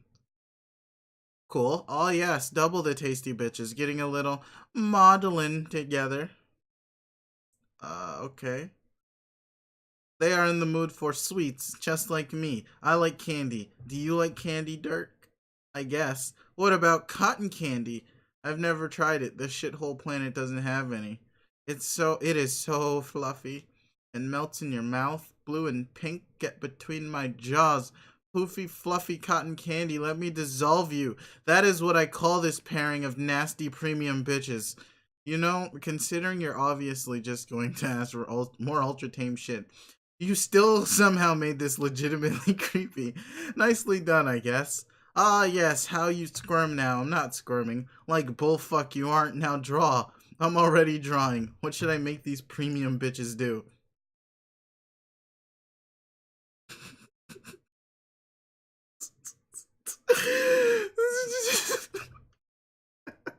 Nothing just yet. We will not be reckless with their courtship. They take things slow. We milk this fucker and make this teat our bitch.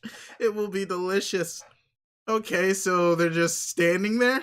One of them is shy and reluctant to advance. Jane, the Jane human, is reluctant and shy.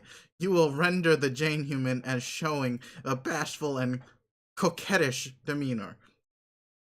I don't know how someone draws that, though. I'm not a fucking artist. You're the artist. Make that happen and make it perfect. Not a problem. Okay. That ass. Oh, God. Shut up. I'm running that. Ooh, look at her. She has her eye on that romantic, desirable bitch. Oh, what she would say to her if she could summon the nerve. Maybe she wants to ask her out? Shut up, I'm running this. Now, the Roxy human takes the initiative in the encounter. She places her beverage on the floor. She saunters up to Jane and penetrates... Oh, my bad. Perpetrates, even... perpetrates one of your human winks. Cop. Wink. I'm sorry, just don't even look. She keeps her fucking hand to herself. You presumptuous tool. Erase that now. No cop, only human wink. Damn, oh damn. And now, The Roxy human opens her heart and professes her feelings. The bitch tells the other bitch a poem. Make the bitch say a poem. Do it. Sure. Your eyes are an ocean. Your breasts are also an ocean. Oh my god. Oh damn. Oh. Look at her. She's eating that shit up. Give the bitch a rose. Okay, wait. Which one? No, wait. Give both bitches. Both bitches give each other a fucking rose. Booyah, double roses. Oh.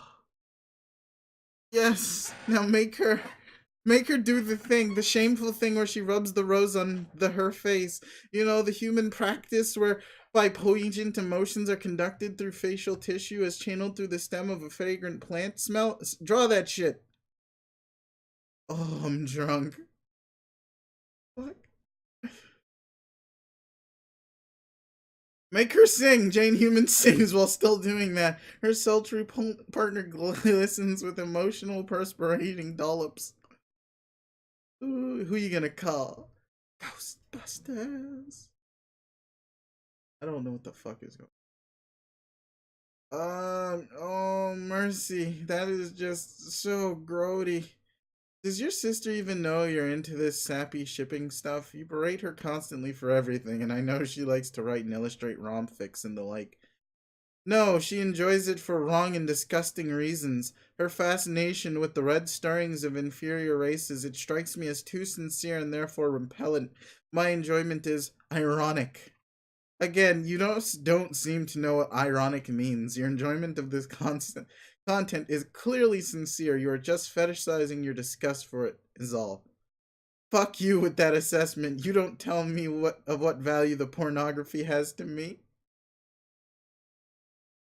Oh my god. In my own game, you just fucking draw and don't talk.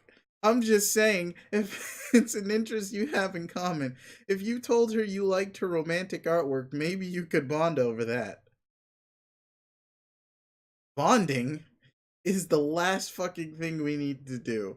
I have not told her of my ironic fascinations, and you will not either. I will not tell her that I secretly peruse her work in a state of petrified mortification for hours, and neither will you. Fair enough. So, game over yet? Ha ha ha, no. I said before, these steamy, bothered up bitches are hungry for sweets. The Jane human has baked a cake, and the Jane human has baked a cake. Okay. Don't get that new stuff. It's a cake.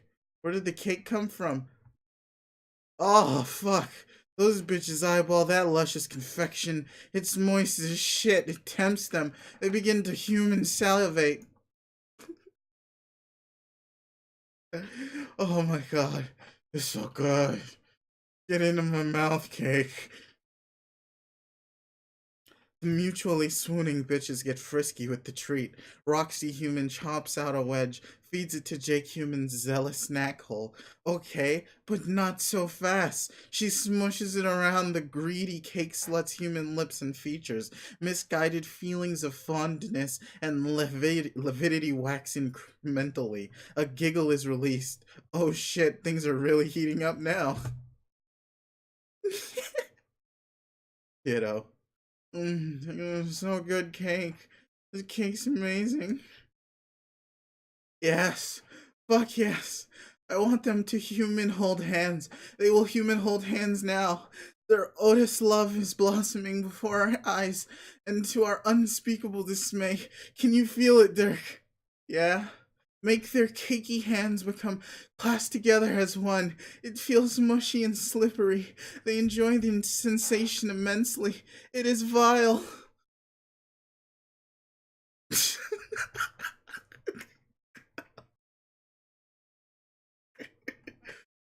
Yes, closer. Get the fucking camera closer, you douchebag. I want to see some detail. High def that sticky mess. Oh, fuck. That is just downright affectionate. Oh.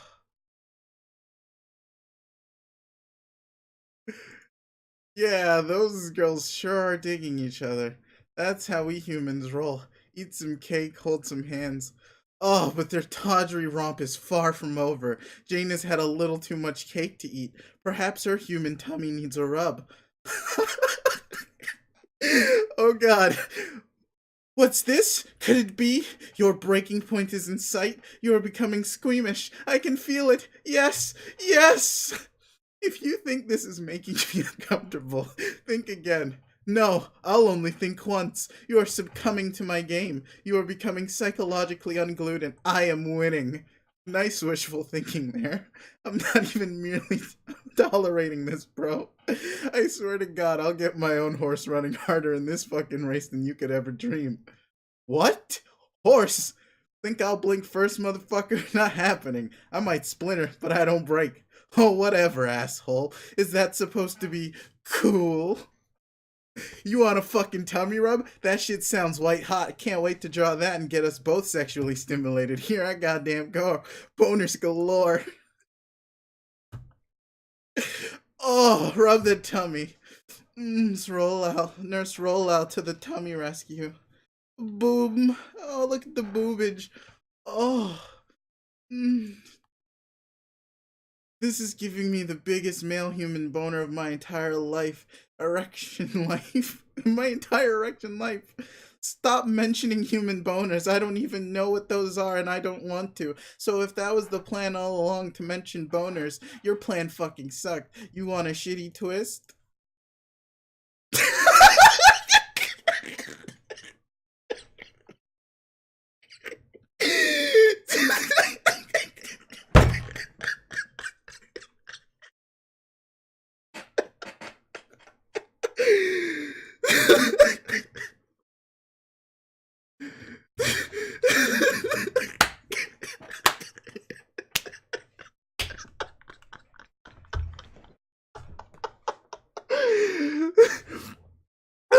Okay, we're done here. This game is over. Oh my god.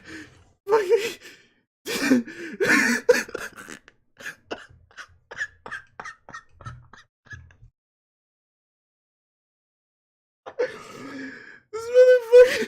This fucking nigga.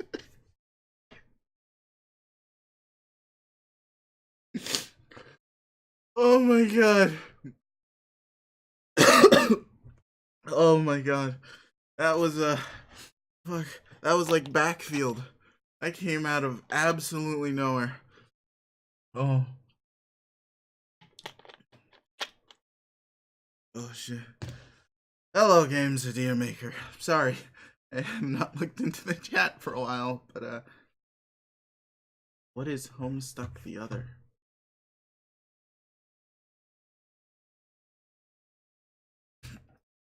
I don't know what that is. If you mean you just finished Homestuck, congrats. We'll get there soon enough. Soon enough. However, what is going on in the world of shit posting with Dirk? Ah, that's it. I thought we were getting into a good rhythm there. Anyway, you missed out on like half the pairings. What? Half? No, we did most of them, didn't we? No, we did 3, and there are 3 possible matchups left. Don't you know anything about shipping science? That's a thing? How the fuck could that be a thing? Believe me, it's a thing. Ah, yeah. Well, congrats on finishing it. I do very much, hope to get there, because that's sort of the plan of reading it. Yeah. Believe me, it's a thing. Total number of pairings for a group is n over 2 minus n divided by 2. You divide by 2 to cut the grid in half, eliminate duplicate pairs. Minus n is so you don't pair up people up with themselves. That wouldn't make sense. And why the fuck not? Well, because I don't know. Maybe you're right. Maybe I was being close-minded about self-pairing. What do I know? Jack shit, obviously. Anyway, fuck all that. You don't spoil good debauchery with a lot of stupid math. You may think you're smart, but excessive smartness can make you more of an idiot. Intelligent. Oh my god. Intelligent idiocy can be easily exploited by the cunning and ruthless. Just a tip for you, bro. I'll make a note.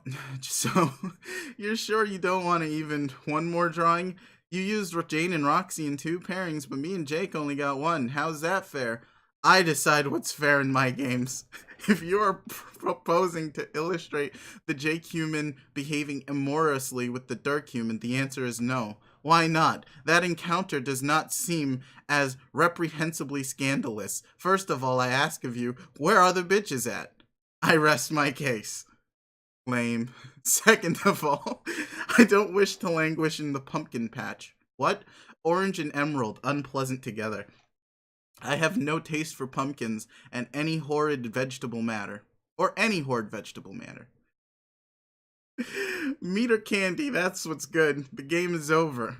Fine, I'll keep all my illustrated debasements to myself then. Good, do that. Okay, I will. So, did I win? I will say, yes, you are cooperative and generally enthused about my game. Congratulations, Dirk. Thanks. So what's the shitty twist? Ah, but not so fast, you see. There's a twist to my shitty twist. A twisted twist? Like a double Mobius handjob or something? Yes, probably. Okay. What is the twist to the twist? Let's find out. The twist to the twist is, I won't tell you what the shitty twist is for a year. Wow, that really is quite a shitty twist. Your gratification on this matter will be delayed. I have noticed as your awful meandering saga wends its way through the ass crack of nowhere and back. Answers to pointless questions are often deferred, nigh indefinitely, and so this will cause you to reflect upon a lifetime spent being inside a bullshit story like that. Is the irony not fucking delicious? Not really. I will tell you the fate of my sister in 1 year. At that time, I will tell you the twist. And although you played my game successfully, in order to spare her life, it will have turned out all along to your shock and amazement that... Oh, well, we gonna find out. Dear future Dirk. That... Reveal shitty twist. I already killed her. What? Killed who? Okay, what the... Sure. Oh, right, I forgot about this horse shit. Ah. Oh, shit, he killed his sister already. Damn, that's, yeah.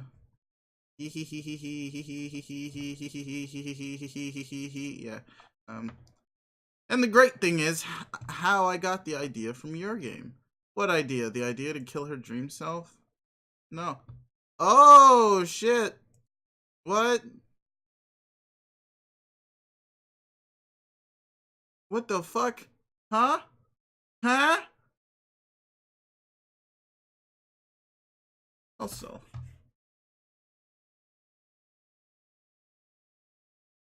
hello, Unforgiven Aquarius, but also, hold on, who are you? I feel like I don't know if I'm missing something or it hasn't been explained yet, but you know what? As always, we're just gonna go continue. And also, I didn't read that. I'm just oof. To get the Archagent to do it, to get him to go to Prospect and knife a bitch. Since as you must know, a Durst guy can't go flying across the medium. It's against the rules. So I hired him. How? I paid him off with candy. Every man has his price when it comes to sweet. Although he was probably willing to do it even without the bribe, Noir is the best there is. Very useful, very stabby. I might even consider him my best fucking friend. If I didn't find the human emotions of friendship nearly as sickening as it barely qualifies as an actual emotion. What the fuck is going on? What is going on? Basically, what I'm saying is, I'm yet another step closer to being in total control of the new game I'm about to play and the old game between us. Wait, what game between us? Not you and me. Us. Her and me. Me and her. There are only a few moves left before I can mate with... Wait, what?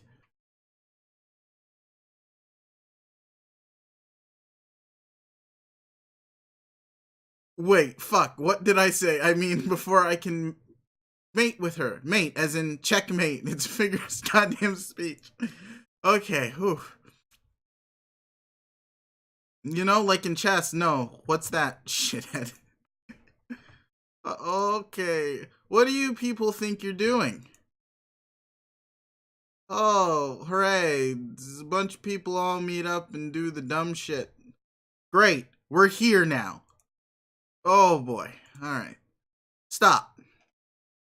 Stop it, all of you. You couldn't even wait a few minutes while I retrieved one last guess. I have to come back to this. I'm sorry, Arne. I tried to tell them it's all to be cool. Normally, we're so much cooler than. Why do I always have to try to tell people we're cool? We are so very uncool. Everybody, excuse me, are you listening? I would like to introduce you to someone. His name is. Hey, Mina! I said cut it the fuck out! Oh, yeah. Yes, you. The dead miscreant with the goggles waving around the stupid trident. Put it down. What? No way. Yes way. No. Wanna poke these suckers up. Put it down. I'm serious. Come on, let me puncture one of them. Just a little. How about this shout-ass nubby Mother Glover who looks like what's his face?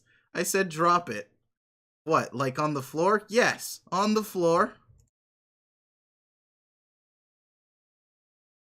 Oh my god. What the fuck is even... Ugh. Now step away from it. That's right. Back. A little further. I said further. No, not closer. Further. Guess what? You just lost your poking privileges. I think I'll hand on to this for a little while. How do you like that? School. Oh, I'm sure it sure is pretty. Is that real gold or, pardon me, real? I bet I could sell it for a small fortune. Oh man, no, don't. Watch me. Yeah, like a fucking ghost could even sell anything. Any of you scrubs know where to find the prawn shop in this bitch? The what? Some hoe is angling to sell my gold pointy jam. Look at her pawn up my royal loot with her clammy schmitz. Or shitmits. Greedier spectacle I never did see. What, are you blind there, Pyrope looking dimwit? Yes. Then listen up. She wants to hawk my swank fucking carrots. Got it? Well, most of us here are in fact rather wealthy. I am not sure if she will find an interested buyer, though. This sure became a retarded line of talking. Rose, who's the John looking kid? I think it's young father granddad Hurleybert. What? What? I agree, Dave. What? Oh yeah, it does look like John though. And then there's also Yellow Dude who's still in his mind for whatever reason. Okay then, has everyone settled down? Do I have everyone's attention? Attention, huh? Well, who would have thought you would want any of that? Just stop, please. I know it's only been minutes since you died, and you probably aren't thrilled to see me for any number of reasons. But for me, it's been millennia. I've been waiting a long time to see you again and orient you to the afterlife. Heh, being a ghost isn't anything you need to be oriented to. We're dead, who cares? Excuse me for looking forward to our reunion then. I guess I built it up in my mind as something special for a whole lot of nothing. Yeah, probably. What else new though? Need to swim her down, girl. You dead. Time to act like the fucks you stopped existing. Like they disappear disappeared. Wait, what? 3018? But not even gonna. Then you don't care at all. Is that it? My waiting here all this time to see you means nothing. Dude, is it just me or is this kind of awkward? Why did she even drag you here? Shh. I mean, having to wait millenniums and stuff as a ghost with too much to say is nook loads of time. That is look loads of time, but I mean, we both might have lived that long if we didn't if we didn't up and die just now, or at least I woulda. Sounds to me like boring times ahoy either fucking way. Oh Jesus. What is even your point? Dunno. Sorry, Circuit. Let's hug it out later, alright? I think I have completely forgotten the subtle art of determining whether you're being sincere through your tangled fishnet of aquatic puns and little stabs of hostility. Fishnet. Fishnet, yes, you could have just said net, but you said fishnet instead. Do you think you can at least remain well-mannered while I bring the others up to speed on some critical matters? Let's see. No. Urgh. That's it. I'm selling off this gaudy trinket. No, fuck you. Give me that. I've developed an eye for priceless treasure. Do you have any idea who I grew up to be in the new world we made? I'd wager if I put it on the black market, it would it'd fetch a fee to the tune of several billion boonies. Tuna! Ah!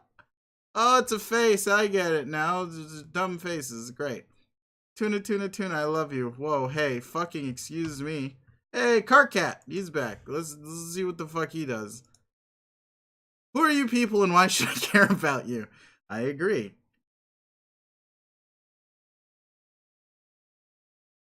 Shh. Don't worry about whose father or whose uncle. They exist and it's fine. That's the end of it. They're the only people on Earth. Doesn't matter. You're gonna get into some incest eventually. I mean, hell, the other half are just aliens, literally. But all right, who are you people, and why should I care about you? Carcat, settle down. I told you. They are some of our ancestors. They aren't. They aren't our ancestors. We don't have ancestors. Ancestral legacies are a lot of superstitions.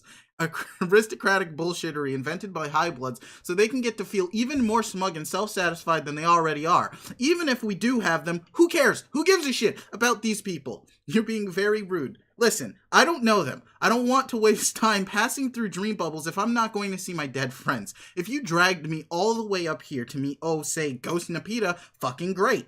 I'll hang out with dead Nepeta all day long. Hell, even some random Nepeta from a doomed timeline. That would be alright. You know what? Give me 50 fucking Nepetas. Why the hell not? We'll call our journey through black endless despair Nepeta quests. But these losers, who cares about them? I don't need to be making any new friends. I have enough new friends as it is. Zzz. My sentiments exactly, random human. I'm leaving. Lark, you are so terrible.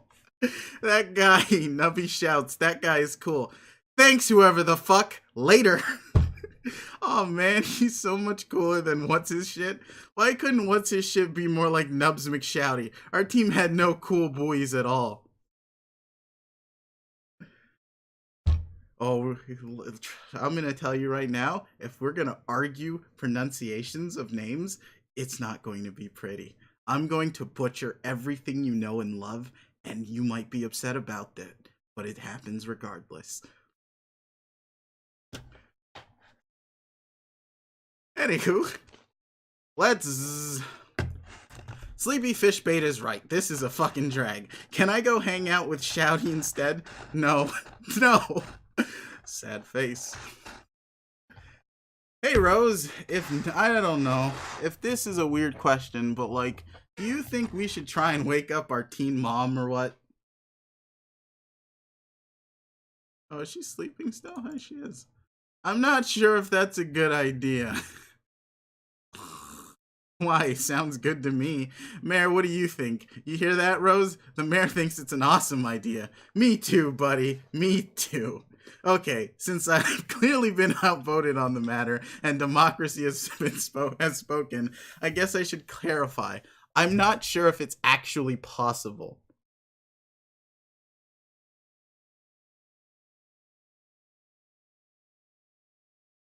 No, I did not know that the flower that makes catnip is called Nepeta, but okay. Why? I don't think she's ever woken up before. Oh, shit. That's actually a good point. Can't you throw some yarn at her? That worked on me, didn't it? You were technically already awake. Also, I don't happen to have any yarn on me at the moment. Do you have any yarn on you, Dave? What the fuck kind of question is that? I'm the fucking yarn king. Be passing out yarn like cheap cigars. Cheap cigars? Dream mom gave teen ectobirth or some shit. Turned out the baby was us. So, like, handing out yarn in the waiting room like cigars, you see, to other serious dads from the 1950s. Cheap ones, because you don't want to go fucking broke on cigars with the baby on the way. Gotta be frugal, Rose. Celebrate that shit, but have some damn sense about your cigar budget.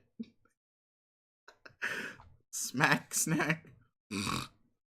Yeah, but I don't got any yarn. But yeah, I don't got any yarn.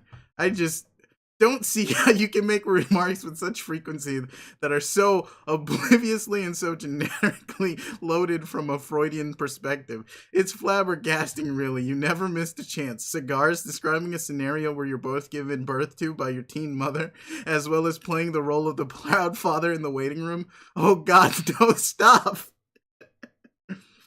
What should I make of the fact that the phallic imagery you've selected is not only inexpensive, but is administered freely and mirthfully to others expecting fathers? Other expecting fathers, or that the object standing in for the phallic symbol is something you're proposing to throw at our mother's head. Just shut the fuck up. Aren't you magic or something? Are you still magic? Is your superpower now just talking a lot and wearing orange? Why don't you use your magics to wake her up? Aren't you kind of curious to talk to her, like find out what her deal is? Yes, but I don't think I know that spell.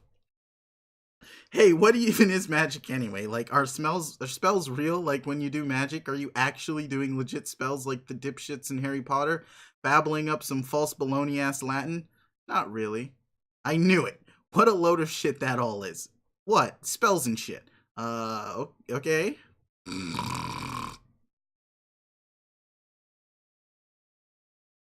Hey, Rose. Yeah? Does mom seem to be like, what? I don't know, sloppy sleeper? That's pretty much how she's always slept. This includes discovering her sleeping in unusual places.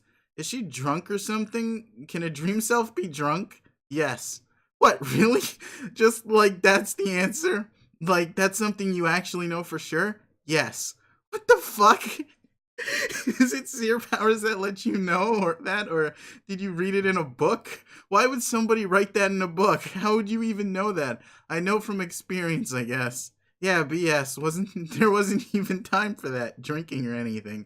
With all the grimdark nonsense and carting around moon bombs and anyway, you don't like booze. Not really, but it grows on you to some extent. You are fucking with me. Do you remember the timeline Dave Sprite was from? Oh, right. I still remember some things. It was actually pretty similar to the way we've things have been for the last year on this meteor. There wasn't very much to do, but there was a house full of liquor. What's liquor? Shit! Oh god, I never get used to how quietly troll vampires sneak around. What are we talking about here? Liquor is booze. You drink it and it makes you fall down and slur words and understand sports, and apparently snore like an off road motorcycle. Lol, snork. Oh, a sporific, a soporific human substance. Got it. What are they talking about over there? I think we might be missing something important. I honestly have no idea what's going on, so I came over here to see if you knew. Yeah, we knew fucking squat. We know fucking squat.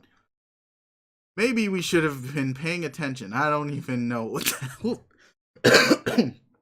I don't even know what the hell's these people are talking about. Kind of too many people here. Maybe Carcat was right to sit this one out. Grandpa John's not saying much either. No, I kind of wonder what's up with him. Maybe he's shy or freaked out. Hey, why did he even show up with that troll girl? Should I say something to him or this is awkward. Trezi's all asking him questions and stuff. She's like literally the only one on the ball here. This is embarrassing. They're looking at us. Oh god, yeah. Will you guys stop mumbling to yourselves and get over here? Hey, they move forward.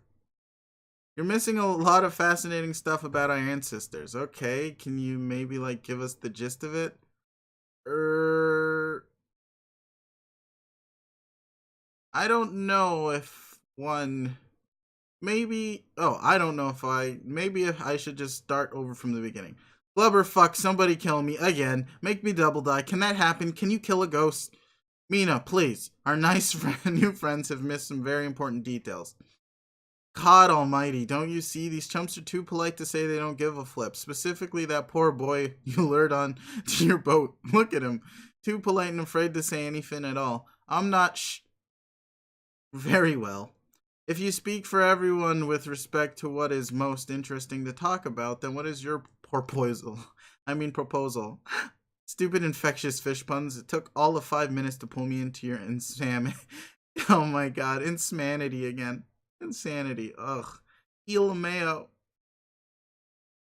Dying on the blue bay bass. Ah, that's a smart. Yeah, you're right. All right. Do-do-do. Well, we could just not worry about it and keep talking like we were. I was curious to hear the answer to my last question. Oh, sure. You wanted to know how we all died. That's a pretty interesting story, don't you think, Mina? Whatever. However, I don't think much of it will make sense without major contextualization. There's really quite an amazing amount of nuance to the full sequence of events. Many different players, personalities, conflicting agendas, all interwoven together. I'll need a little time to set the stage for everything to be comprehensible. If you all don't mind indulging me for a while, you could say it all started during our darkest hour, when it became clear our failure was inevitable. I took it upon myself to venture into the palace of my Denisumph. Hello, Draken. Welcome to me reading. I don't know what else to say. Ooh, yo, listen up. I'll make this real quick. Oh shit. Oh shit. What's gonna happen? Okay, so we all lost because everybody sucked but me. So Circuit here wanted to do the scratch thing that would make us all not exist.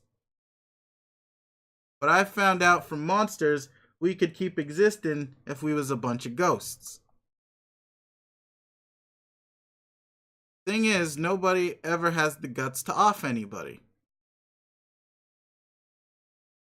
Let alone themselves. Oh shit. Better luck next time. So I blew us all the fuck up. Okay, that's that is quite brilliant actually. And that's clubbing that. Now we're ghosts. The end. Meanfa. That's what. The worst story that has ever been told in the history of Paradox Space. Whoa, clam down. No, I will not clam down. Clamming is not something you can do unless you do it up. Or you are literally retrieving clams from a bed of soft oceanic soil. Clam your rubble spheres, seriously. Rumbles. Seriously.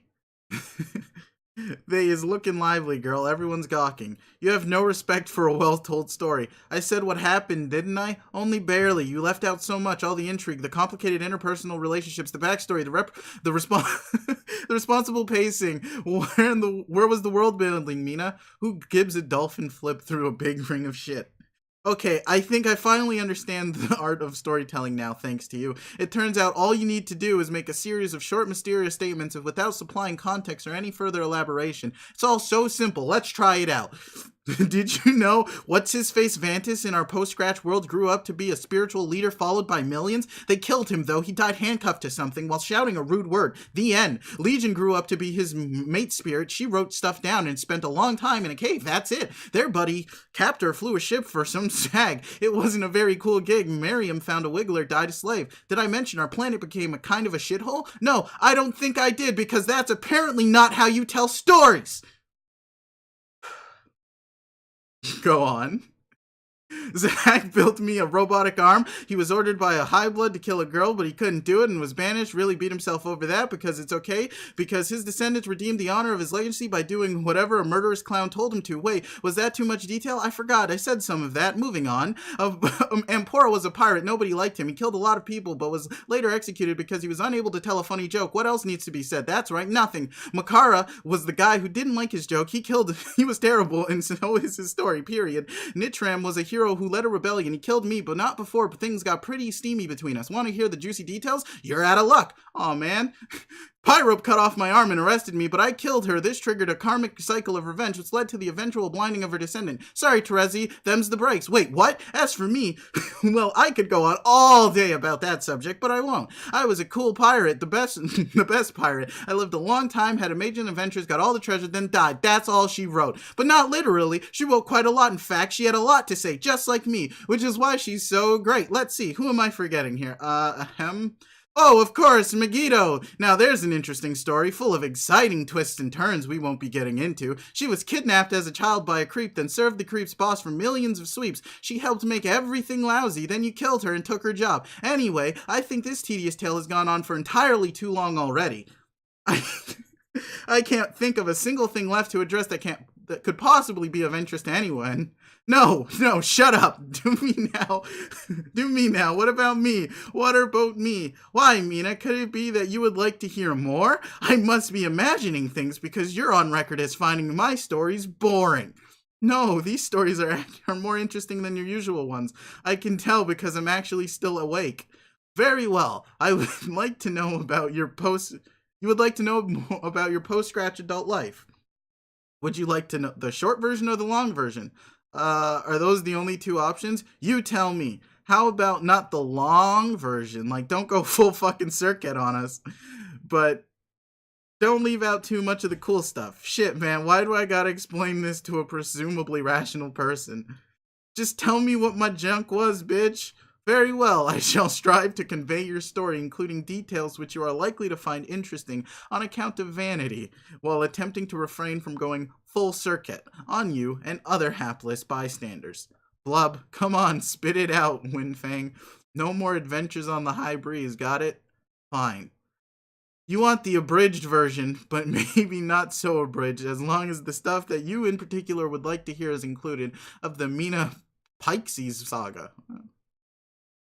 Or Pixies? Whatever. We'll figure it out at some point. Here we go. Instead of storming off to the moon in a huff, Pikesi's embraced her role as a Harris. Once she reached the age to challenge the Empress, she killed her predecessor easily. She did more to sink our race into perpetual darkness and violence than any Empress before her, and her rule lasted the longest by far. She conquered thousands of planets and star systems, many of them personally. She was responsible for the death of trillions. Her reign was interrupted only by the extinction of our race, which was orchestrated by the omniscient creep I mentioned previously. She flew back to her home world, killed Megiddo, and assumed control of her demonic powers.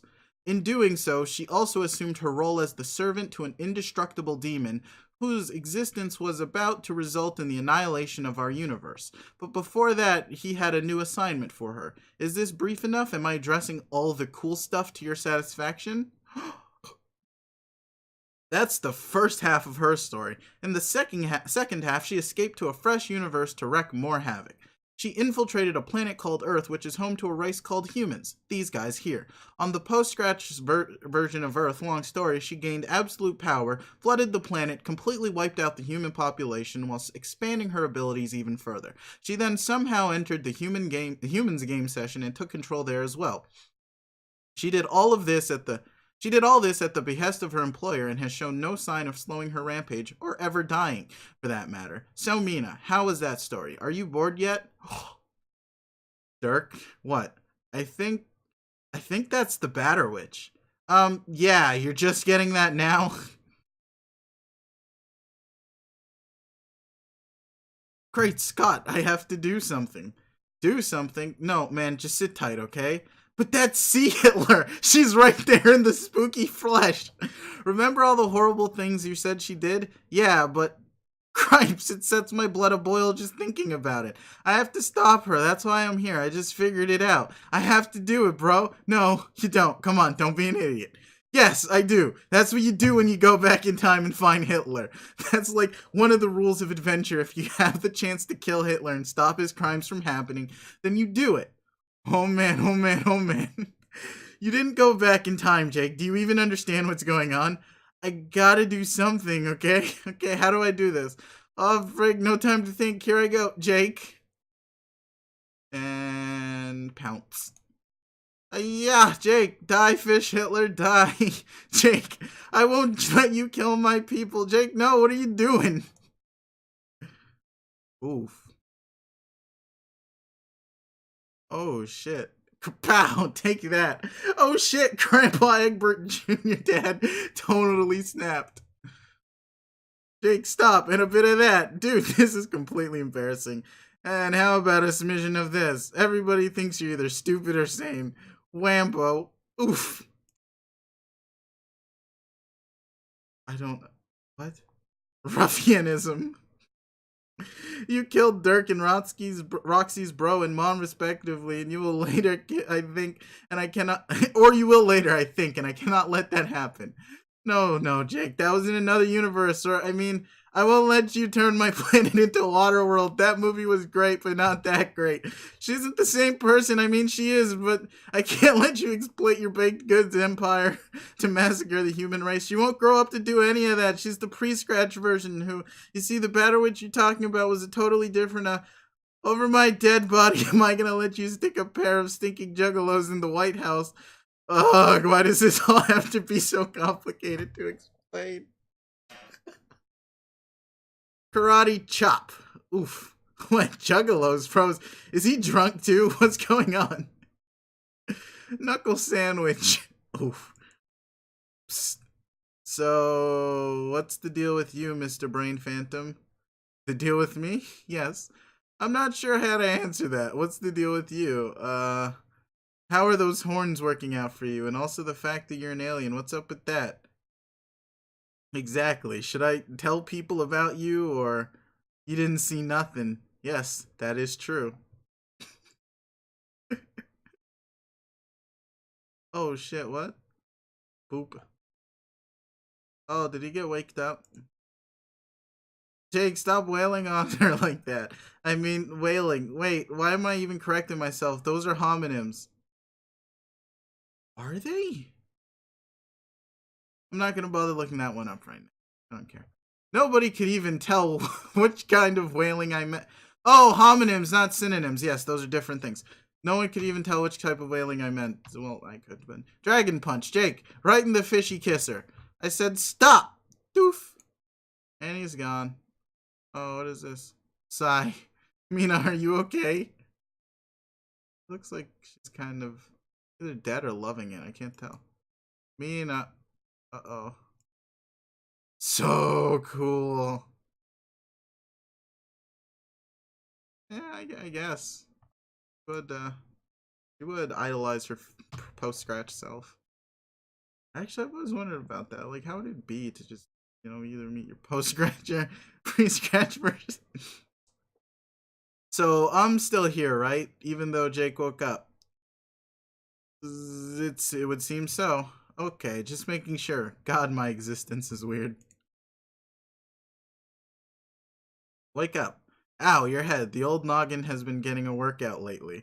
And you don't mean the kind you get from puzzles. Good thing your trusty skull top took some of the brunt. Also, good thing your trusty skull took the rest of it. The sturdy bone really makes for a splendid backup helmet, you think. Speaking of your skull top, it seems someone's left you a message. Jake, answer. Oh my god, he uses blingy. Why? Why would you do this to yourself? Jake, I don't have long to talk, so I shall leave this note to you while you sleep and then go. I may have to begin, let us say, bending rules a bit more than I have. He's making things bloody impossible. Our game is now nothing short of war. That is all I will say. Well, I will also say this. I'm scared out of my wits to go to sleep now. I don't know what will come of me. My dream self is kaput like yours, but I don't fancy you will have trouble waking from your nap. Whereas I best not dwell on it, I suppose.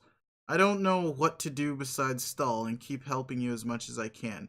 Now is the time to retrieve those weapons from the capsule and prepare the gift. This is so important. The chain will not be complete unless the delivery is made. But first, you may want to test its capabilities. In particular, what are they called? The infinite, infinitesimalizer? Infinitesimalizer. And the monstrosity of fire, and then the infinitesimal, yes. There sure are some funny names for things strewn about your tail. Remember, the shrink shit, I guess. Remember, green means grow, red means shrink, but surely you know this. Ah. Give it a go. Perhaps try targeting the unwieldy edifice stashed away in your Silodex.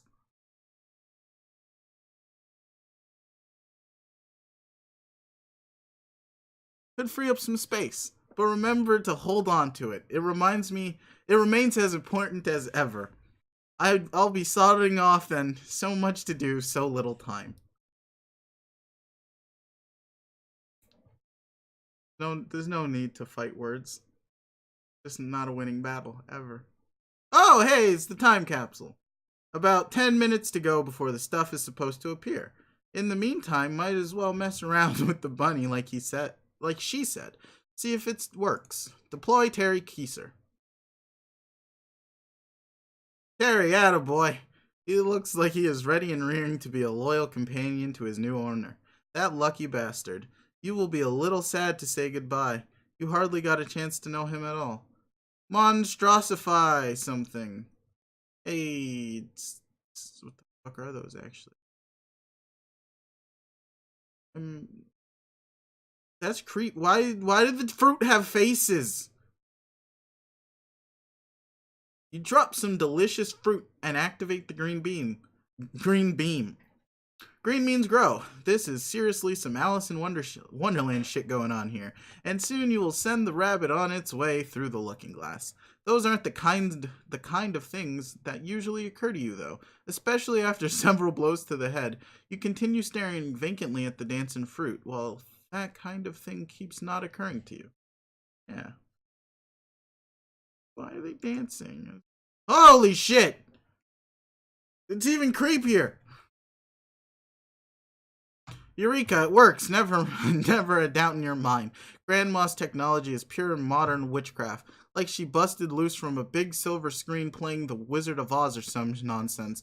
Which also isn't a thing that's occurring to you right now. This is exactly the kind of technology you win big time awards for. The kind that could end world hunger. Or it would if humanity wasn't about to go down the toilet anyway. What a bummer. It's been 6 months since I've read Act 1.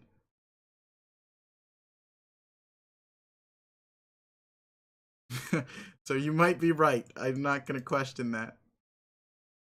Okay, try out the small thingy. Yeah, the shrink ray. Why is this room so big? Where is he actually?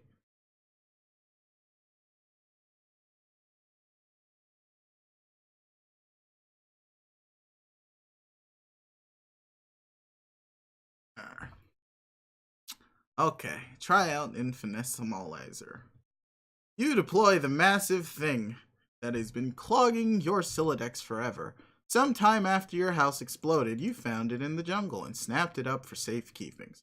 Even if it didn't have strong sentimental value, you probably would have grabbed it anyway. Globes are sweet. You love globes. Globes, spheres, they're all cool in your book. But to be completely honest, you'll be relieved to have the inventory space back. Yeah, I could have probably finished Homestuck by now if I wasn't resolved to streaming every single word of it. Shrink it, and that's gone. Yep.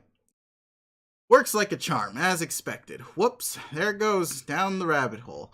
You'll need to fish it out of there. Supposedly, one of your grandma's thingamajigs inside the globe is pretty important. You'll go and get it in a few minutes, though. The capsule flower is about to bloom.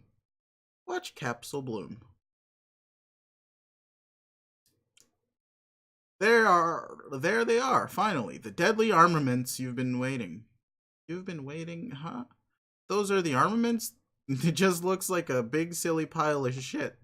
Oh well, you guess that alien girl knows what she's talking about. Check capsule clock. Hold on, the clock reset itself to a new countdown. Something else is going to come out of this thing in little more than an hour. But according to the game plan, you're not even supposed to be here in an hour. You wonder what it could be. Guess you won't be around to find out. Prepare a present for delivery. Gotta shrink those weapons down first. No way they're fitting in that box along with the rabbit. Need to write an addendum to John about this stuff. John, who is probably Jane's grandpa from the past, or maybe not really the past, maybe like a young grandpa clone who lives in that ghost world where you saw those other kids, including those two Dirk and Roxy looking kids. And you think may have been literally asleep, and what you think may have literally been a sleeping Roxy, but you aren't totally sure. Why does everything have to be so complicated? Whatever, no big. Going on adventures isn't about understanding them. It's about being brave and leaping into fistfights without thinking ahead.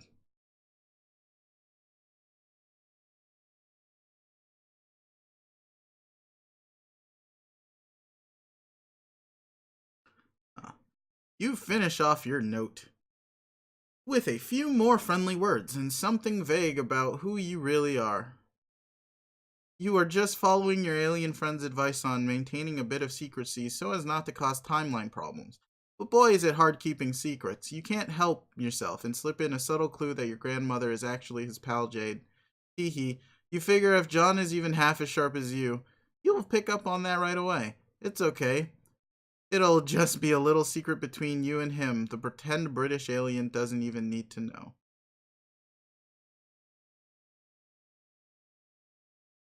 Ah. Well, I do have all of my previous streams and recordings on a playlist on my YouTube channel. I think is which page, I'm not sure. Don't worry about it. Hey, we're getting a flash, there seems, but Terry's box is ready to go. Or Terry's ready to go. You ask the bunny kindly to put himself back in the box. He happily complies, and there's no reason at all to ask rhetorically why he wouldn't put himself back in the box. You place him on the transmaterializer's pedestal and get ready to hit the sendificate button one last time. You can't believe this project is finally finished. No more fun letters between you and your grandma.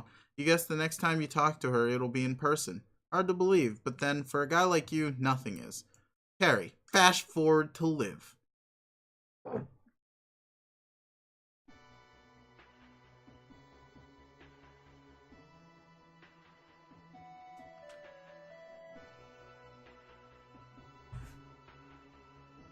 Ugh.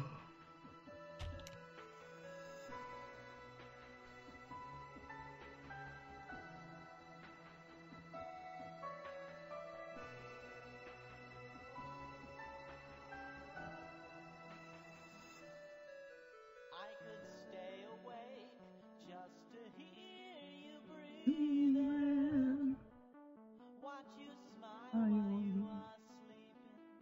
While you're far Oh my away. god, is this what song I think it is? I could spend my life in this sweet surrender. I could stay lost in this moment forever. Where every moment spent with you is a moment I Treasure. treasure. Wanna close my eyes, don't wanna fall asleep, cause I miss you, babe. Man, I don't wanna miss a thing. Cause even when I dream of you, the sweetest dream would never do. I'd still miss you, babe. And I don't wanna miss a thing.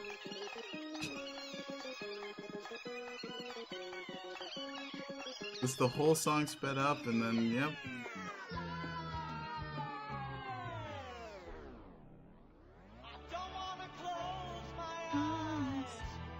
Don't wanna fall asleep, cause I miss you, babe. And I don't wanna miss a thing. Even when I dream of you, the sweetest dream would never do. I'd still miss you, babe. And I don't wanna miss a thing. Oh my god.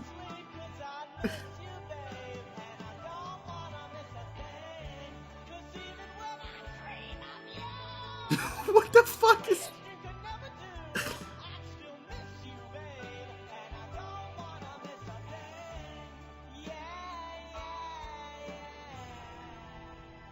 Oh my god.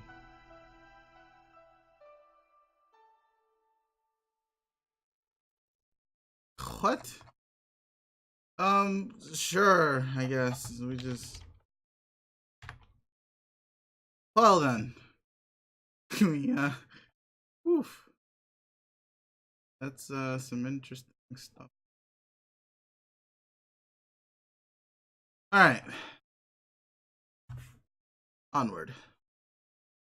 Harry Keiser. Aw, wait, what? How you go back and...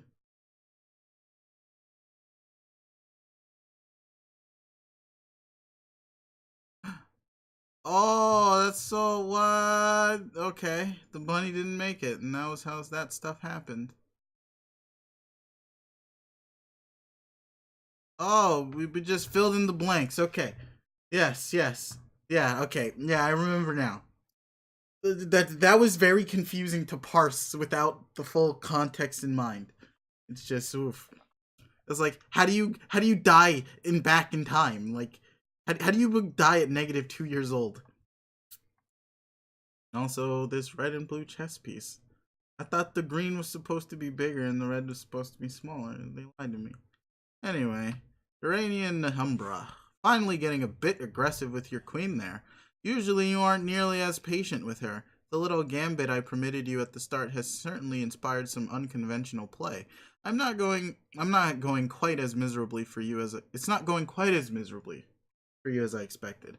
I'm so sorry to damn you with faint praise, but with a track record like yours, I suspect one takes what he can get. Rook to h4. So fucking smug. Have I mentioned lately how great it's going to be when you're dead? Just because you've never lost a match doesn't mean you won't lose the game that really matters. Nor does it even mean you'll win this one. It's far from over, trust me. Bishop to c6.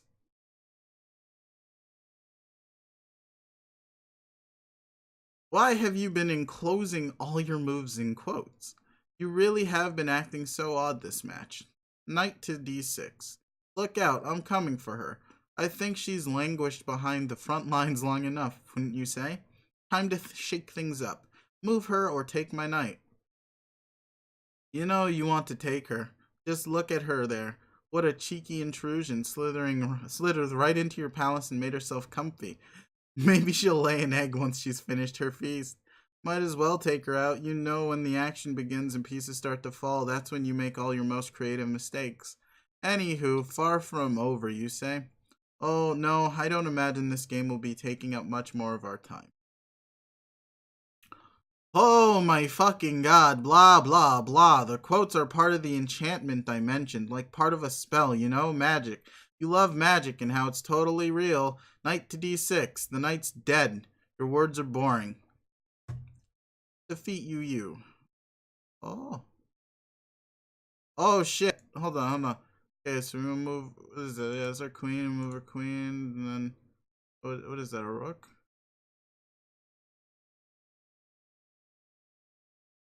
That is a bishop. Ooh. Have done that.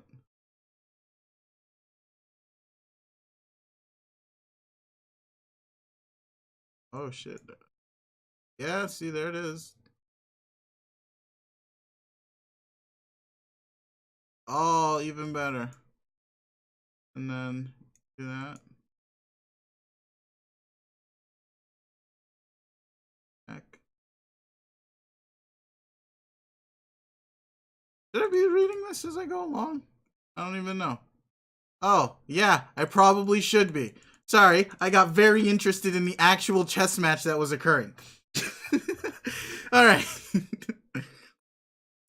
Yeah, Queen A5, blah blah blah. I don't know where this even goes. Sure, there's a whole game here. Screw it. Let's go the whole check game and then boom, checkmate. Let's hear the shit talk that occurs. I still don't know what you think you're on about with this enchantment business. If it's a psych out tactic to break my concentration, it isn't working. Queen to a5. Your knight is dead, your goose is cooked. No, it's working. You're actually playing very poorly right now. You're being blinded to your mistakes by my enchantment. Bishop to f3. Your bishop is dead. Your something is something. Whatever, check. Yes, there you go. That's the sort of aggression that people pay top $1 to see. King to d2. Huh. Pawn to b6. Bishop to d6. Your knight is dead. Your serpents are lost. Check. Well, shit. It does appear that I am in check. Guess I'll do something about that. King to f7. Oh dear, so much for your enchantment. That was a dire mistake. Mate in 4. Rook to f4. Check. King to g7. Queen d5. Yep. Check. One more to go, love. Well, what is left for me to do but besides accept my defeat gracefully? King to h7. That's a fine attitude. Maybe you're finally making some progress in the realms of sportsmanship. Queen to g7. Checkmate. No, it isn't. What are you talking about? Don't be a poor sport again. You were doing so well there, relatively speaking. It's not over, sis. Look at the board closer. I'm not in checkmate. I have no idea. What?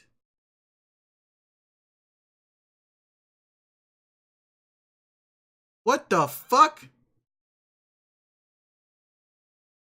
Yeah, sure. Checkmate. No, it isn't. What are you talking about? Don't be a poor sport again. You were doing so well there, relatively speaking. The game is over. Better luck next time, bro. No, it is not over, sis. Look at the board closer. I'm not in checkmate. I have no idea what you're babbling about. Sounds like desperation to me. I'm looking at the pieces. Your king cannot step anywhere that does not put him in check, nor can the threat to him be eliminated by other means. You have been mated. Your king is dead. Your enchantment has failed. That is not my king. This is becoming silly. Unless you have something to say about the game which actually makes sense, I'm done with it. I have more important things to do. You're not done with anything unless you want to forfeit. Look closer at the king and queen and then remove their crowns. What the fuck?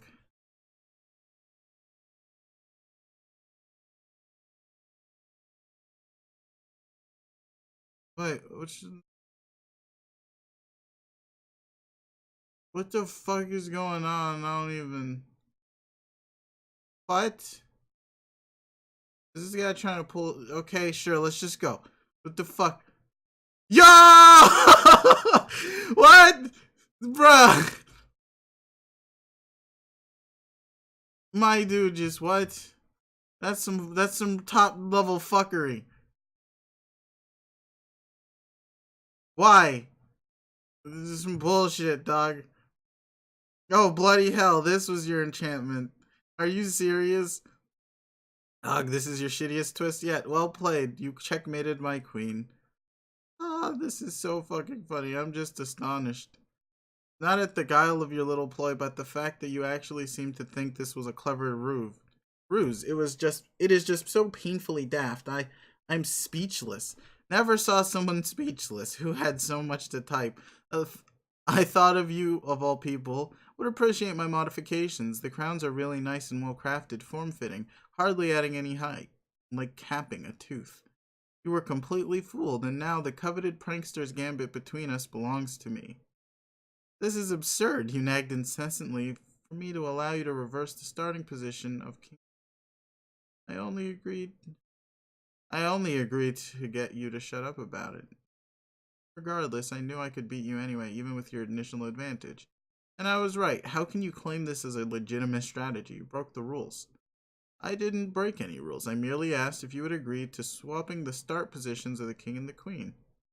And you did agree, and then I didn't actually do it. When did I say I would? Never. Ah. I was only gauging your willingness to make the exception. And then I went about decorating my king and queen with nice hats, which is also not against the rule. So you do it all the fucking time. Give your game pieces horns and shit. You even gave them names and blood casts. Yuck. So if you have a problem with my decorations, I say pot. Allow me to introduce you to the fucking kettle.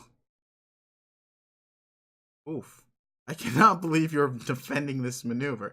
Yes, I suppose some of these tactics are technically within the bounds of the letter of the rules, but the entire charade was highly disingenuous and unsportsmanlike. It is unbelievably childish, even for you. I know, I am a child. So are you. It just so happens that you are a child who just got fucking served. It's not against the rules to be childish or disingenuous or unsportsmanlike. Yeah, it's not. It's also not against the rules to be a bastard, which is another thing I am. Every single thing I did was legal. My queen disguised as a king made moves like a king, which is within its capabilities.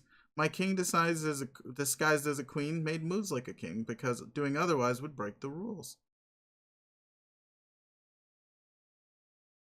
But you believed it had her powers, and I used this to my advantage. which was hilarious to observe, watching you back away from threats. Back away from threats, from what was in truth a distinct kin. All the while, my ruse, patently obvious in hindsight, went embarrassingly undetected. No rules broken, not once. In fact, if anyone here broke the rules, it was you. What rules? Ah. What absolute bollocks. What rules did I break? This ought to be good. You agreed to let me start with the king and queen and swapped positions. It is against the rules to make an exception like that, even if your opponent is being obnoxious about it. Your willingness to break the rules is disgusting to me. You should feel ashamed of yourself. Luckily, at least one of us has the respect for the rules. I started with all my pieces in the correct position, in spite of your willingness to allow these rules to be broken, which, as I have addressed, is totally shameful. You are very fortunate to have a bro who respects the integrity of the game, even where his sis might falter. A bro who, while fully adhering to the rules and exposing your hidden shameful tendencies, still managed to defeat you. Yeah, Killmonger did nothing wrong. You prick. I could just strangle you. You don't even know how tempted I am to do so right now. I did not break the rules. I was doing you a favor. And that is breaking the rules. Just in case anybody's feeling like she's wrong or she's right, you know. She did break the rules. The letter of the law versus the spirit of the law, which is why I just don't believe in laws, but that's another thing neither here nor there. In any case, you say you managed to beat me. When did that happen? Even though you've exposed your ruse, you haven't actually mated me yet, Grandmaster Bro. Then you admit the game continues to be perfectly legitimate and still in play. Bring it on, motherfucker! Queen to c2, check. Oh, shit. What's going on? What's going on? That's check. King t3. Okay. Got rook t3.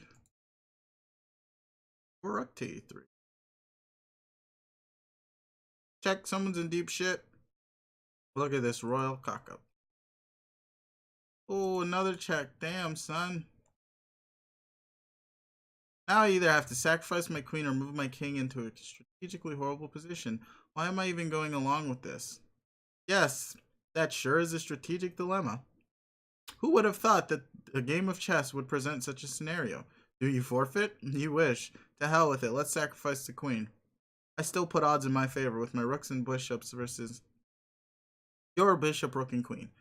I've bested you before with less material and initiative on my side.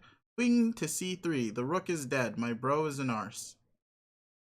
Whoa, what a huge mistake. I think I must be in your head even more than usual. Queen to c3. The queen is dead. The bitch fucked up.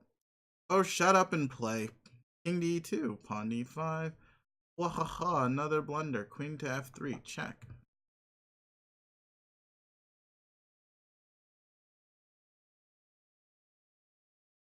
I guess, sure. I don't believe there's anything stopping you from doing so in the chat. But go ahead, post. I've lost where I was in the game, though, because it's weird and odd, and yeah. Queen f3, check. Another idiotic blunder. This is so easy. Yes. Nice drawing. That is better than I could ever do.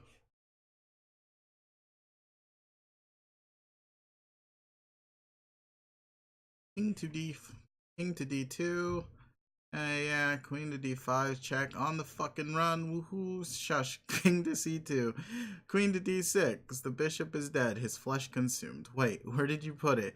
You better not have literally eaten the bishop. Rook to c8, check. King to d7. Rook to h8. The rook is dead. Our shits weren't given. Queen to c5. Haha, check. Any fuck? No, I don't imagine this game will be taking up much more of our time. Shh. Did somebody let the snakes loose?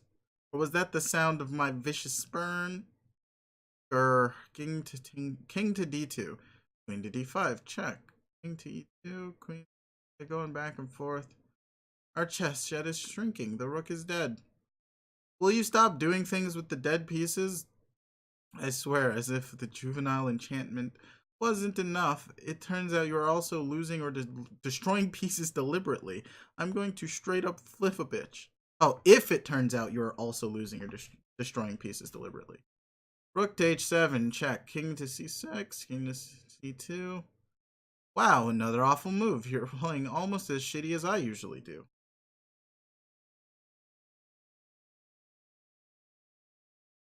Looks like my enchantment worked better than I thought. For something that was in reality fake ass magic. Queen to e4. Check. King to b2. King to h7. The rook is dead, the jig is up. Mate 4 or less. So then this game goes from there to there. Yeah, it's a really fucked up set. Oh, jeez. Oof. Just fist the table. Now what? Fuck this. I don't know why I bothered humoring your vile, underhanded rubbish. I hate you. You just sawed right off to hell. Please. Hey there, be careful. A guy could get the wrong idea and mistake your outburst for something colliginous. That would be most unsisterly, don't you think? Anyway, by the looks of this messy board, I'm going to assume you forfeited the match.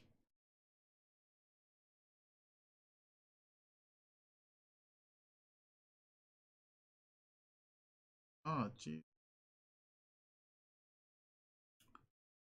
You are disgusting. You are disgusting. I really loathe you, and no, not in that way. I'm not going to talk to you for a while, probably a long while. Oh. I only hope I can overcome my contempt for you when it comes time to play our game. But I am not holding my breath. Leave me alone. You blocked me again? You know that doesn't do anything. Anyway, I'm happy we are in agreement that I won. You shouldn't underestimate me. I'll leave you alone for a while like you want, because really, who cares about you? But you should believe me when I tell you. Someday I'm going to kill you in your sleep. Maybe even more than once. Select character! Oh boy. What? I don't remember selecting any characters. Oh shit. Okay, yeah, B Jane, great. Oof. Your nimble friend returned with the duplicated obelisk, allowing you into the crypt to pursue your father ahead. Yeah. Phrasing of that sentence was horrible. Allow me to rephrase. Your nimble friend returned with the duplicated obelisk, allowing you into the crypt to pursue your father. Ahead appears to be a locked door that was punched clean through. You are on the right track. You are sure of it. Examine door. You can smell his cologne, or at least you think you can. Maybe you're just imagining it. You know what? It doesn't matter. Somebody punched through this door, and that guy was your dad. End of story. Another incoming message from your client. Client Shades. Your client human sure is a busy guy. You've you've barely heard a peep out of him since you got here. Answer Client Shades. Delirious Biz Nasty and server. Hold up. Before you go any further, there's been a change of plan. Really. Well, not a change of plan so much as an acceleration. Everyone needs to get into the game sooner than expected. There is a new unaccounted for variable, particularly for Roxy and Dirk. What is it? They're gonna die. They're probably going to die if they don't join the game very soon. Shucks. Hey, I'm upset about it too, but let's watch the fucking language. Okay, what do I do? Install the server. I downloaded it to your computer along with a few other crucial system upgrades when we established our connection. Upgrades? What upgrades? Wait, is that how this stupid delirious biz nasty application got here? No comment. Install and run the server. You'll be connecting with Roxy. I'll have Jake connect with Dirk. Setting up the chain like this will be important. Why? It seems that I again have no comment. Sheesh. Very well, then, Mr. Zipper Lips. I don't have lips. You just said something laughably illogical. How typical of someone who isn't a fashion accessory of immeasurable intelligence. Whatever. Let's curtail the horseplay this once. Yeah, let's curtail the horseplay this once while I help Roxy. Alright. Once I installed it. Oh, well, then my bad. Okay, I installed it. Now what? Should I run it? Yes, that copy is programmed to connect automatically with the client she is running. Okie dokie, doing that now. Hey, I can see her room. A lot of shit. That's a really nice room there, but where is she? Her drink is still there. So she can't have gone far. Oh snap, I don't see her anywhere in the rest of the house. I see plenty of plush wizards and window gizmos and pumpkins. Is really, Roxy? What an unusual house design. All the homes in the future like this? You mean the ones that aren't underwater? Yes, they are all almost exactly like this. I just tried messaging her, but no response. I'm sure she's out cruising the hood, probably messing with the locals, maybe attempting some ill-advised drunken heroics. Pretty tight numerical probability of that, I just decided with unfeeling precision. She said things were on fire when we last talked. Actually, she said the whole neighborhood was burning down, if I recall. But judging from the view from her window, it looks lovely outside. What exactly is the danger I'm saving her from here? Zoom out. Way out. Oh yeah, the meteor. Honestly, I wish the meteor had just hit John. Life would have been better. Oh shit! Can't hide from the red vines. Oh no, Roxy, where are you? We'll track her down. The important thing to do is deploy all the devices quickly so the house will be ready to jet the moment she gets back. How do you know how do you know she's not hurt? That is statistically remote. Given that I can track the coordinates of certain devices she carries and they are presently in motion. Really, the fire is not the most significant threat, or even the drones. Then what is? Do you see the red stringy stuff coming from the sky? Oh yes. What is that? If sources are to be trusted and my calculations are reliable within a 0.001 margin of error, that is a bunch of super deadly red shit. No time to get into that now, though. Just deploy the devices quickly. You know the drill, right? Let's see. There's hardly any space in here to put anything. I'll have to make some room. I don't want to damage any of her belongings, though.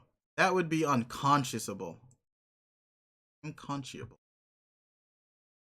Whoops, dang nabbit, this trackpad is awful. Lousy dad computer, why did he have to buy everything at the Dadley Depot? Or why does he have to buy his computers at the Dadley Depot? Why does he have to buy his everything at the Dadley Depot? I really need to keep looking for him soon. Thinking about our expeditions to the Dadley Depot is making me miss him. You really need to hurry up and deploy that junk instead of that. Oof. Hey, our extruder. The other thing I don't remember. Like, no use. Oh, we got a pad in a burning house. There, those seem like suitable locations for the equipment. Yeah. Hey, where's little Seb? Just wandering around, fidgeting and stuff.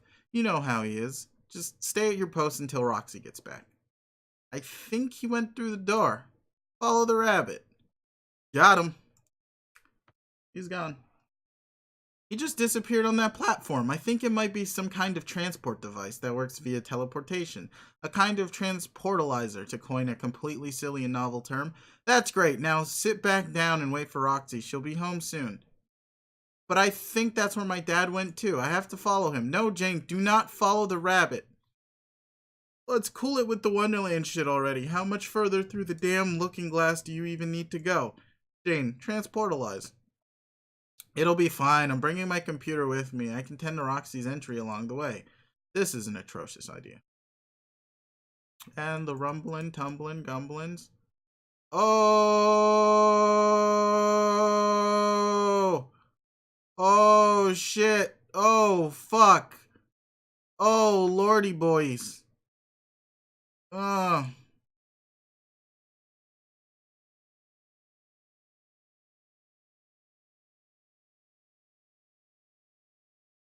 And what in the name of Jesus H. Dick is she doing here? I am blameless in this debacle.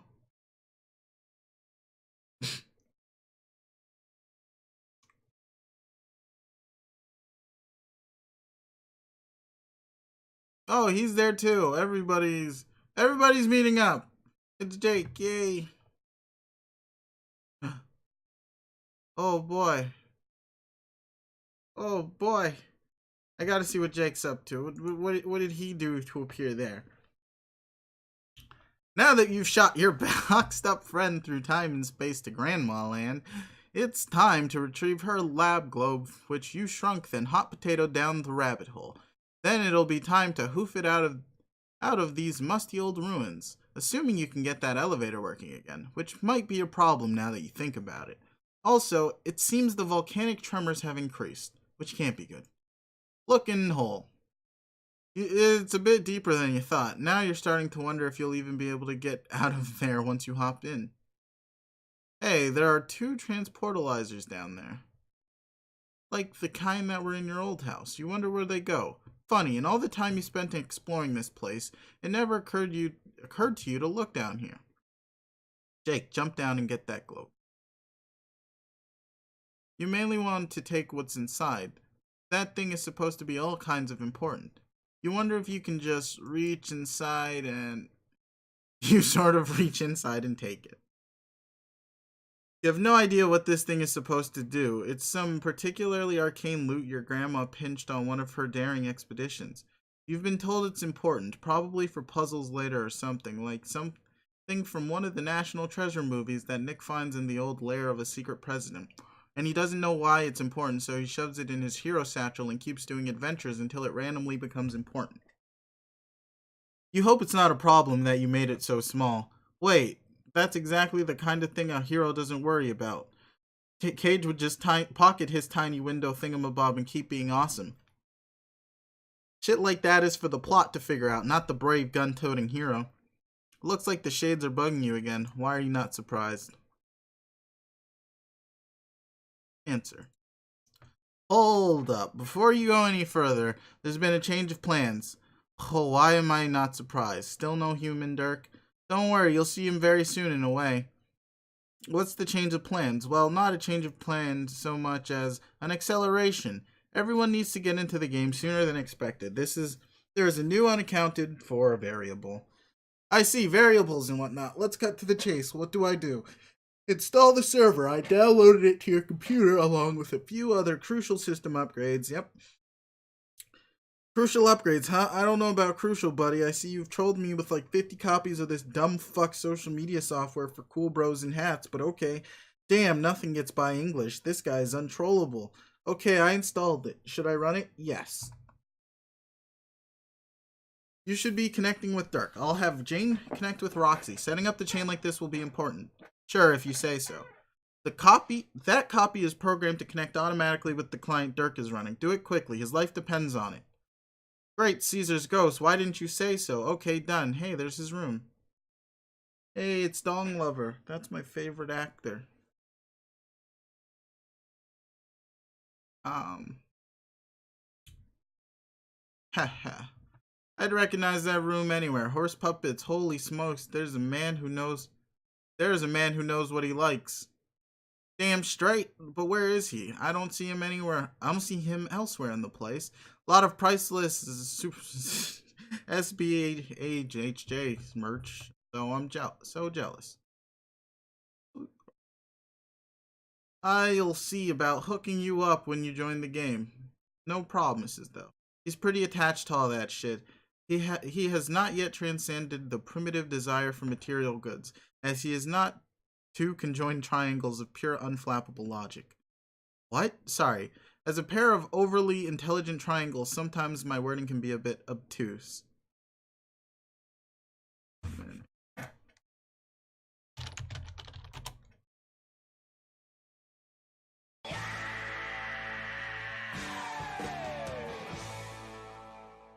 I really needed that. But, well, just joking, bro. That sucked. How do I find Dirk and save his life? Zoom out. Way out. And he's getting fucked by the red vines, too. Eureka. You're right. He sure does look to be in a thorough pickle. My impulse is to message him now, but you're kind of bogarting his chum handle, so I don't even know how to do that. He's concentrating on some things happening on Durst at the moment. Not to mention some uncanny similar things going down on Earth, which it seems you've noticed. He's also talking to someone trying to appraise the exact nature of the threat. Unfortunately, as a carbon-based life form, his comprehension of the situation is taking shape at a somewhat slower pace than the jaw-dropping speed of post-singularity cognition. So I am taking the reins and accelerating the plan on his behalf while he's busy with the corporeal stuff as usual. Okay then, how do I help? Deploy all the devices in the Pernalia registry, ideally in places that aren't stupid. Do it quickly so he can activate the entrance sequence and escape. I will have them deployed lickety split. That flaming ocean is nothing to sneeze at. It's fixing to burn his skeletal high-rise thing right the heck down. Really, the fire is not the most significant threat. Oh, are more robots on the way? No, you see that red stringy stuff coming from the sky? Are you blind? It's right there, Jake. Oh, you mean the super deadly red shit?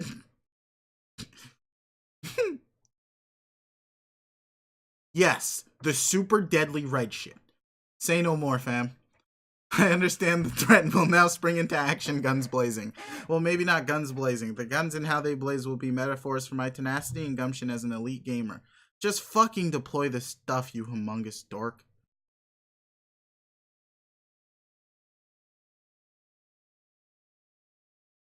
Thumbs up. There we are. No sweat. Cool.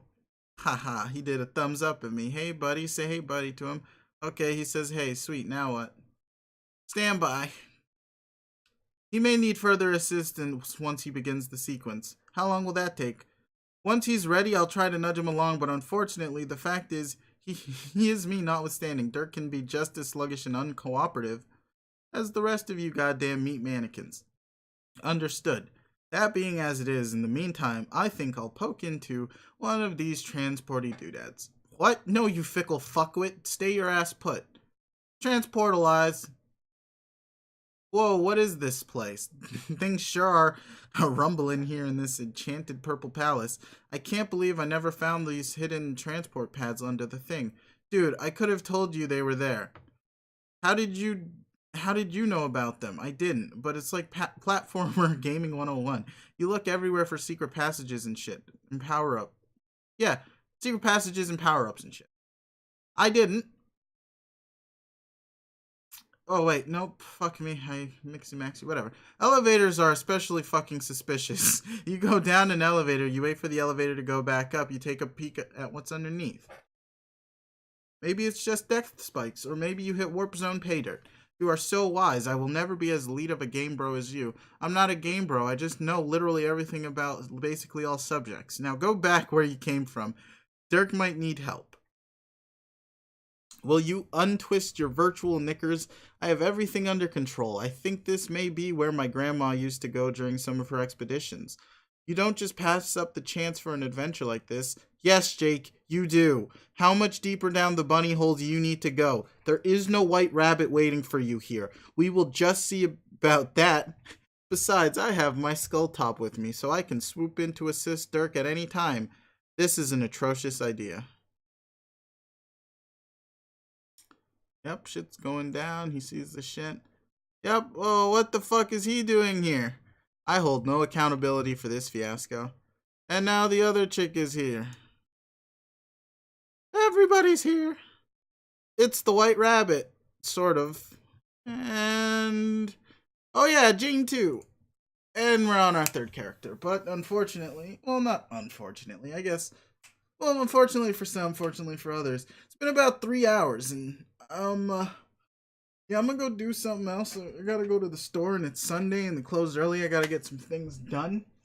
Um, been nice reading, and I am very, very thankful for all of you who've chosen to hop in and join during this stream, and those who've come and gone. But yeah, I think we're done here. We're gonna sit here and let this be our continuation for next time. As always, I don't know. I hope you have enjoyed yourself. All of my other parts are on my YouTube channel. Um, I don't know. I would say subscribe, but even that isn't consistent as times that I stream are random as all hell. Basically just come up as they come. So if you want to consistently follow my read through, you can subscribe to my YouTube channel. I think it should be in like my Twitch or something. I feel like I've set this up at some point or another, but I cannot confirm. So yeah, but that's gonna be that. Been fun. I hope you had fun, and yeah, make sure to do something productive, and I don't know, check out the other Homestuck streamers on Twitch. I know there's like two. So later, bye.